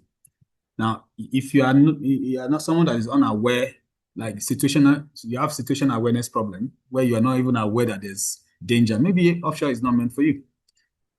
But if it's someone that doesn't follow instructions, you see, don't enter this space, and you enter that place because you believe that you can do anything. Yeah, safety is definitely not your strength. You shouldn't be offshore, because you yourself, the individual, is actually the most dangerous thing offshore. So that is very important to know. Although it's a dangerous environment, it is still relatively safer than some of our environments, to be honest, because it is dangerous, you are aware of the danger and you actually take required steps to ensure that those hazards are already managed. So that makes it safer. Just like flying a plane, like Soviodare mentioned, the safety requirement on the plane is so tight that the chances of you having an accident, or even if you do, surviving it, the chance of surviving is higher because you are aware that it's dangerous. And that's what you need to know. So having that fear that because it is dangerous, I don't want to go, should not be something you should harbor. You know that it is dangerous, that is the good thing for you, so that you can avoid that danger. I want to have the experience, skills, blah, blah, working offshore. Well, I don't know what to say beyond just excellent mindsets and go with that drive and try and get one. You might be able to get one by just pushing yourself forward. So Vedare got one by pushing himself forward. I was lucky. I was just employed straight from university. So I don't know how to get one. But there are other people that have gotten an opportunity because they said to somebody, please help me. Be that person.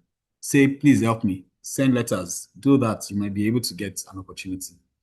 Somebody has actually gotten an opportunity because he sent a letter to a company owner of a Norwegian company, and he was employed as a trainee. What was the person's name? I know someone that got employed as a trainee with a Norwegian company by writing a letter to the employer that I saw on LinkedIn. So it's very, very, very possible. All these awkward ways are possible ways. Can we get a list of basic certifications? So we already posted that, but the critical ones are. I think I answered that on that one. Yeah, you did already. Please, is there any job recommendation or certification for offshore practice in a Gulf country? In the Gulf country, the same set of recommendations are international recommendations. However, because of the danger of H2S, H2S being hydrogen sulfide, whatever they call it, that gas is very possible to leak out in the Gulf, and as such, it is always a requirement to have that training. But your employer, in that particular specific case, would provide you with one, even if that employer is asking you to have the other certificates that are basic. So I think these are the questions I have written on my notepad. Maybe some other questions came in, but there are some questions that were for Surveyor Tinuke already, so I will leave that for her. Can I just quickly add something to that person that asked if offshore was safe? I don't enjoy doing this, but I like to tell everybody, like Surveyor Fash said, offshore is not safe at all. I will not lie to you. I've had colleagues. See, if you're working as a land surveyor and you hear that something happened to a surveyor, he died, it's a strange occurrence. It's either he was sick or something or out of old age. But see, in our space, we count fatalities, we count near miss, and these numbers, they are figures in front of everything. If you go to any installation, any site, you see fatalities this year too, lost working time. Like, we keep track of all these HSC statistics because of how volatile offshore is. Now, first of all, flying chopper offshore and back is very dangerous because choppers don't land on solid spaces most of the time. The boat is moving. Yes, they do it every day. Yes, it's safe. We've calculated everything. But the underlying danger is ever present. Why do you think you go for booze yet? They will put you inside something, tie you, put you inside water, and turn it upside down. They are preparing you for the case it happens. I have a friend, a personal colleague of mine. We started together in the first company. His chopper crashed on the way offshore. Till now, the guy does not enter chopper again. He only goes to jobs where they go by boat. These things are real, how will I put it? They are real concerns. If you are somebody that is very fretful, very fearful, offshore is not for you. I will categorically tell you that. Because everything offshore is trying to end you. We are not supposed to be there. That's a volatile environment. But we've put, like with all the engineering and technology we've had, we've put everything in place to ensure we are safe. It's just the way you put engine in place and flaps to ensure that the plane flies. But the plane is not, like human beings, we are not supposed to fly. But yes, we put everything in place to make offshore safe, to make it livable. But offshore is a very, very volatile space. And please, if you're going to come there, have that mindset because it might just save your life and the life of somebody beside you. Trust me, I don't want to start going into details. I've seen enough things happen offshore. But yet, we are still here and we are still going. Let me quickly jump on this. There was a lady that asked one other question I saw. Yes, this AI question. So when people ask me AI and autonomous, is it a very useful skill offshore? I'm getting tired of this AI thing. To me, AI is just a packaging or improvement of something we already had all along. We already had Google, but it was not smart enough. Yes, they arrange the prompts, put some more things to make it so that you can communicate, send back. It will be like as if you're talking to human being. That's what AI is. It's just an additional skill. So if you're carrying AI on your head offshore, you are very wrong. It's just one of the skills, just like I know how to use Microsoft Word. I'll be honest with you, because everything you are doing there is you have to go to that company, learn it from them, and do everything. AI has no space there. But yes, if you're now on the vessel and you have many tasks to do, and you want to use AI to organize your own self personally, yes, to come in handy as a personal tool. But that you say you want to go offshore and tell them I know AI, please. It doesn't work like that in this space. It's a very, very, very specific space. You have to know some specific things and have some specific skills. Then there's a lady that asked, just take this one before I hand over to Uncle Soko.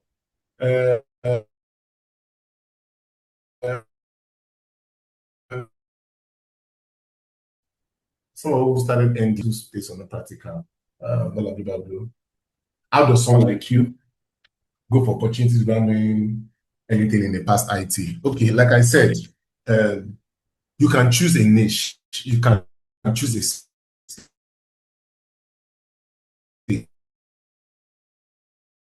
space and learn that one space.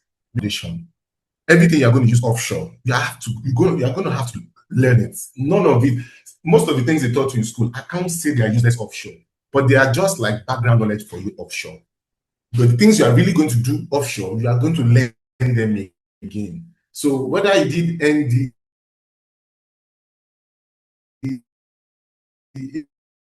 HND, this, it does not matter. Choose what you want to do and start learning again, because you have to learn a lot in addition to what someone has come to my office before. I think what everything they taught you in your first class is of no use to me, so to speak, because I have to teach you again so that you can know what to do. Yes, you will learn it faster. Yes, it will not be strange to you when I'm teaching you, but trust me, the first class student that just graduated today from surveying and informatics coming offshore is completely useless to me on the boat, because you know nothing. You don't even know how to keep yourself safe enough to work in that space. So don't bother yourself about what you've known in the past, what I did, whether I was ND or HND. If this is what you want to do, map out a plan. Find a company you can attach yourself to. And please, for the love of God, I cannot drum this into people's ear enough. You have to learn before you earn. Most people that I've spoken to in my life only want offshore because of the money. They hear the money is good. But trust me, the first 1, 2, 3, 4, 5 years of your offshore, you are still learning, you are still hustling. The money comes down the line. Ask anybody that you see now that is working offshore, is doing well. They didn't start making that money in the first year or second year or third year. They used all those years to gather skill that they can be paid for in the future. So forget what you've learned before, whether I have ND, HND, I'm talking to Luashe, your money, you'll be fine. Just pick what you want to do, bury down, and focus. So I think I'll just stop here, let Madam Kosoko address some of the questions. And if anyone wants to direct question to me, please feel free. Yeah, thank you, Sorelumide. I have one more point to add to your comments towards Oluwase's question. So your question about you get to choose your niche, most especially as ladies who just found themselves in surveying and didn't get to see the opportunity early. I think I resonate with you a lot on this question, because to be honest, surveying was not my first love. I mean, I just found myself here, but we thank God. So I didn't really know the things that were available. I would say that this just fell in my lap, to be honest. So sometimes you have to position yourself when you're aware of the opportunities available. You can position yourself for certain opportunities, but also sometimes when you find opportunities and they fall in your lap, you grab them with both hands and you do not let them go. And that is what I did. I did not seek out offshore hydrographic surveying or anything. I just wanted to get my master's done in GIS, maybe find a GIS work, or I mean, I still use GIS in my work. I mean, the idea of GIS, I still use it, but that's not what my job is. So now that you're aware of what is happening, you can begin to position yourself and say, okay, maybe this is what I want to do. This, now that you know more about it, maybe this is what I want to do, and then seek out those opportunities. But for having a niche really early in the profession, I don't think any of us had an idea of. I didn't have an idea of what I wanted to do in ND. All I knew was finish your SOCOM, collect your seal, and start to sign. But that's not my reality now. So if you want to move into the offshore industry, it's hard, but try and get those opportunities if you can get them, and leverage on the skills you already have if you have any, and then be sure that the company will train you, whatever it is. Even if you know the job, they will still train you. That's one thing I'm confident about. Do not be scared of, oh, I don't know this, I don't know enough. Companies will always train you, except when you're doing freelancing. But you're in full-time employment, they will almost certainly train you in, even if it's not their own software, they will train you in their own workflows, in whatever it is that they do, they will train you. Someone like me who is done postgraduate, what opportunities do I get in the offshore industry? I mean, I said in my presentation, I mentioned that you could do like a Cat B certification, like go to Fugro Academy. It's quite expensive, to be honest, but he also positions you. If you know that's what you want to do, you have to spend the money before you get the money. You can go to, if the opportunity to go through internship was not, or somebody is not willing to take that chance on you with the little you can go through this Cat B certification and do skills trade or Fugro Academy, and then start to apply for jobs. I mean, this will also give you a chance, a more chance than somebody who just has like a BSc in surveying or something.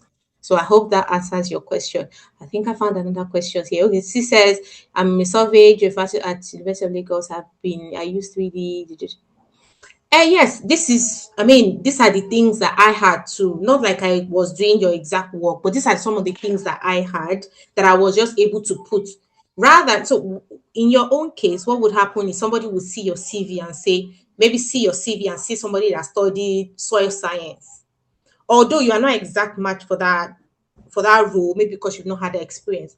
But in a recruiter's eye, they can say, oh, we can train this person with you because you've got that basic knowledge, because you've got that basic knowledge to learn more about hydrographic survey, rather than somebody made it like this soil science or quantity surveying, that it might take a bit more effort for them to move into that role. It's not as if you only know I am Civil 3D GIS Pro, they will give you hydrographic work and you start to do, or data processing, you start to do. No, you still need a bit of training, but you can quickly grasp the basics with the knowledge that you have. And like I said, companies will always train you, especially in full-time employment. You can't also build personal project for hydrographic data processing. I'm sorry to say, Survey Dakwa and Survey Olumide has mentioned it. Data is proprietary data. It's very expensive. I couldn't even share some of the things I work directly with on this call because they are very, very highly sensitive and very expensive data. So it's been very hard for you to be able to build some personal project on hydrographic surveying, to be honest. So let's see what we have here again. Okay, in my exercise, hold on. It's still the same thing. Like ArcGIS, you can use ArcGIS is very, very useful especially in my own field. You use ArcGIS for manipulation of all these. If you use AutoClean or Caris to generate GeoTIFFs or RGB image, you can use ArcGIS to merge them, to cut them, extract data from them, build profiles, make charts, several things you can use ArcGIS to do. So this is a very, very, very good skill to have, but obviously it's not the main skills that you would have. So I hope that answers your question. Let's see if there's any. Is it possible to work as a data processor in Nigeria without going offshore? Certainly it is possible. I mentioned that I work remotely as a data processor. I've never been offshore. I've never set foot offshore, but I work as a data processor and I work directly with data that was gathered offshore. So it's very possible. You only need to find companies that are willing to employ people that are based in Nigeria, and then you can work in remotely. I mentioned earlier that although I'm based in the UK, the company that hires me is based in Ireland. I've got companies working in Australia, so it works like that. I've got colleagues in Malaysia, in Brazil, all over the world like that. So if you can find, but there's that security issue of maybe not trusting. I don't want to say that, but I've not seen like people working in Nigeria, but I'm sure that I haven't seen them. Does not mean they don't exist. People based in Nigeria working remotely as data processors. I haven't seen them, but doesn't mean that there's no somebody. And now that there's a lot of outsourcing of data, I know there are a lot of outsourcing going on in India. Maybe in the nearest future there will be companies will start to also consider the cheaper costs for them involved, like, and start to outsource more and more to Nigeria as well, like they do in India. So maybe look out for that and maybe see what's available. But it's definitely possible. But I haven't seen anybody that does it. Sorry for that.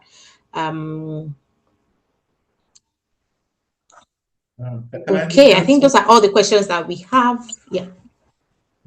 I want to just quickly add something to you guys. This one is more personal to me because during the talk that we've had this evening, you made mention of okay, find a niche, and there's some terms that have been used like tailor your CV towards it, then do this, then do that.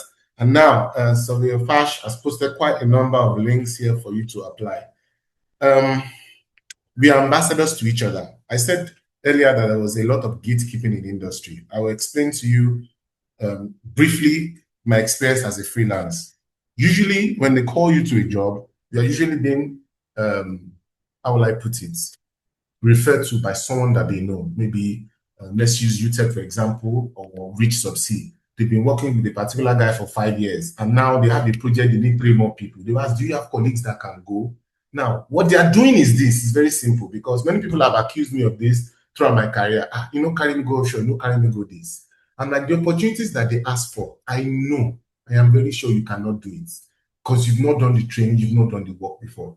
Now, if you refer someone, it's just like, like I said, there's a lot of gatekeeping.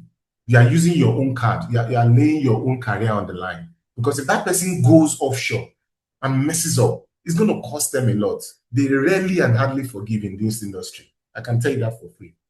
I keep repeating these things. You get only one chance. Make sure you prove yourself. Now, if you refer someone and the person goes offshore and messes up, plus the referrer and the referee, both of you might never get an opportunity again. It happens like that.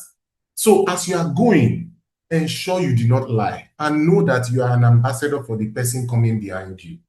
If you go there and you see opportunities, give opportunities to people you can help with. And if they ask you for a job and they say, do you know how to do this thing? If you don't know, trust me, say no. 90% of the time, you will still get the job. I repeat, 90% of the time, you will still get the job. But they know you don't know. They'll probably just send you maybe a quick 2-day training before you go.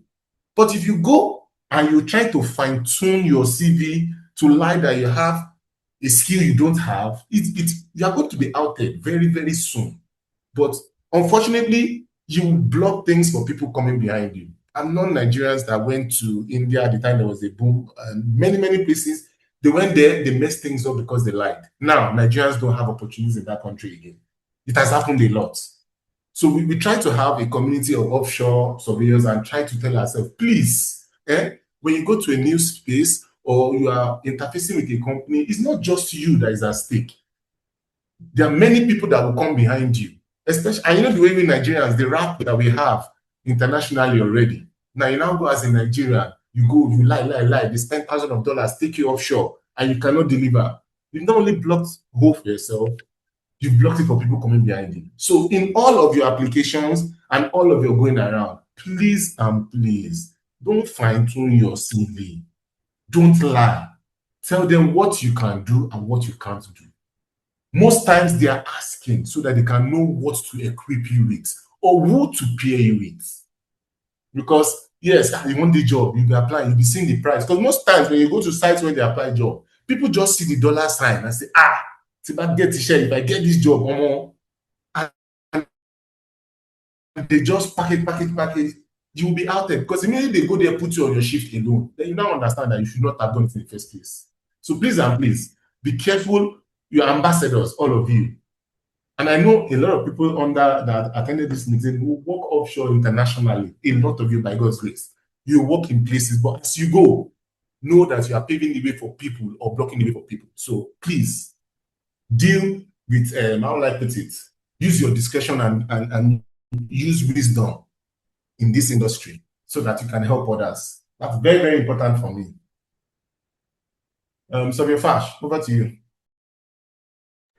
Oh, that's pretty much. I think if there are any other questions we missed, can the moderator please identify that?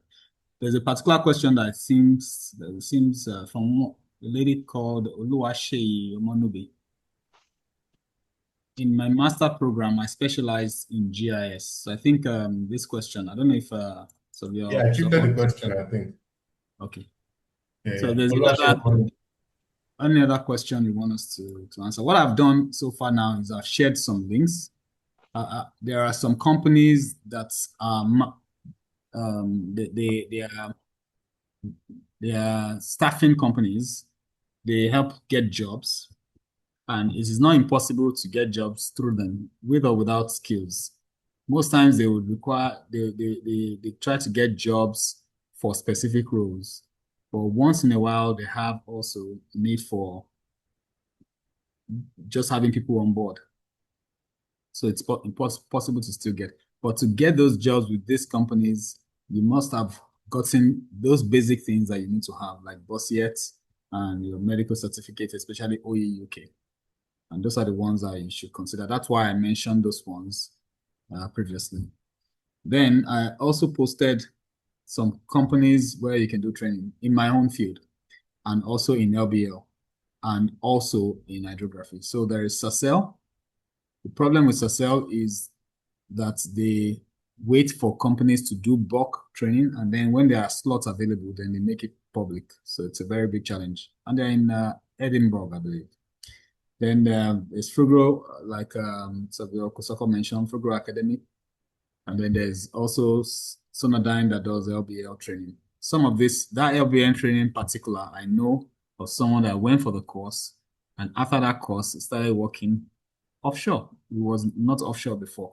He got his the LBL training. Maybe he just boosted the CV and said he had that qualification, because they will also give you certificate. So then he started working offshore. So it's not impossible. It is not my own path, but someone has followed through that path. So for those that have already been in the industry, are probably not able to do training course because they need money for the time that they work offshore. These are trainings that you can go for. Some of them are better than doing masters. That I can tell you as a matter of fact. Some are better. It is not the masters that you do that get you the job. It's the opportunities that come your way and how you grab and lock onto it. And that's what gets you the job. All right, thank you. One quick thing. The list of certifications I put there, please, don't try to be cheap and get the wrong certification from the wrong places. Now, if you see the list there, I put Boziet. There's a body called UPITO. It's an international body that ensures, how will I put it, ensures that all these companies that offer these trainings are up to date. They ensure standards. So if you want to get a Boziet, you have to be sure to get it from accredited places. Because if you hear one is 600,000, one is 200,000, and you go cheap, I have 200,000 on, they might not accept it. So ensure if you are taking a Boziet, it is UPITO certified. And CAEBS is the same. Medicals, as a matter of fact, some IOCs specify the hospitals you should go to. I know Total uses Medbury and one other hospital in Lagos. Any other hospital, they won't accept it. Seaman's passports, when you are making them too, please there's a lot of fakes out there. So all these certifications, they're expensive enough for you to go and get the fake one or get in for a place that will be internationally recognized. So ask around. If you want to do it, you have us as endless resource. Surveyor Fash, I want to do Boziet, please, where can you advise for me? So that I don't go and get the wrong certification from the wrong company or body. That is very important. Thank you so much, sir. Thank you for accepting to do this for us, and I think it has been a very illuminating and a very wonderful session for us all. We want to say a very big thank you. Can we kindly say a very big thank you to our speakers on the chat box, through our emojis and the likes? They've been wonderful through the sessions, and I believe we've gained one or two things from whatever we've learned today. It has been a very long webinar, and I think it is worth it. For me personally, it is worth it. So we want to say a very big thank you to you. I know we all know that information is power, but its true values lies in how to use it. The knowledge we've gained today will influence our decisions and then our path to growth. I want to encourage us to use it wisely. So on this note, we'll be closing this webinar. I would like to call on our state chair to give our closing remark. Surveyor Adeyemi Oriyomi Rachel. Thank you. Okay, thank you so much, Joseph. I want to sincerely appreciate our three speakers. You all have done justice to the topic. In fact, this is the most superb webinar we could ever have. For something that is even free, you have gone over, above, and beyond to give us all the necessary information. As a matter of fact, we have learned a lot today. Thank you so much. God bless you all, and God will continue to increase your knowledge base and increase you on every side. On behalf of the training committee and YSN network as a whole, I want to say thank you all. And I'm also thanking especially everyone that stayed till the end. You will agree with me that it is worth the time. Though we spent a lot of time already, but every time is worth it in this webinar. So I'm so grateful for all the, I'm grateful to all the speakers. Thank you very much. So yeah, Tinuke, it's nice hearing from you again. And Nice to congratulations. be here. Thank you for thank you for inviting me and thank you for having me. And congratulations on being the new state chair. Yeah, thank you. All right, thank you all. And I feel so happy that a female is among us, enlightening us about the offshore industry. So that's a special one. Thank you, everyone, once again. Thank you, Sylvia Olumide. Thank you, Sylvia Fashino. You have done so well for us today. All right. Thank you. Thank you, Ma. Thank you, everyone, for joining this call. We really do appreciate it. And thank you to our speakers, of your Fashion Adedapo and of your Olumide Oluwadamilare and of your Atinuke Kosoko. Thank you so much for delivering this topic and then doing justice to it. So on this note, we'll be closing this webinar. By God's grace, after we've been able to edit and take out the parts we want to take out, it will be uploaded on the YouTube channel so that we can all have access to it later to rewatch and probably take some more notes on whatever we have missed during the course of the webinar. So thank you and God bless you. Good night, everyone. Thank you. Thank you, guys. Stay hydrated. It's getting hot this week. Okay. Have a great week, guys. Bye.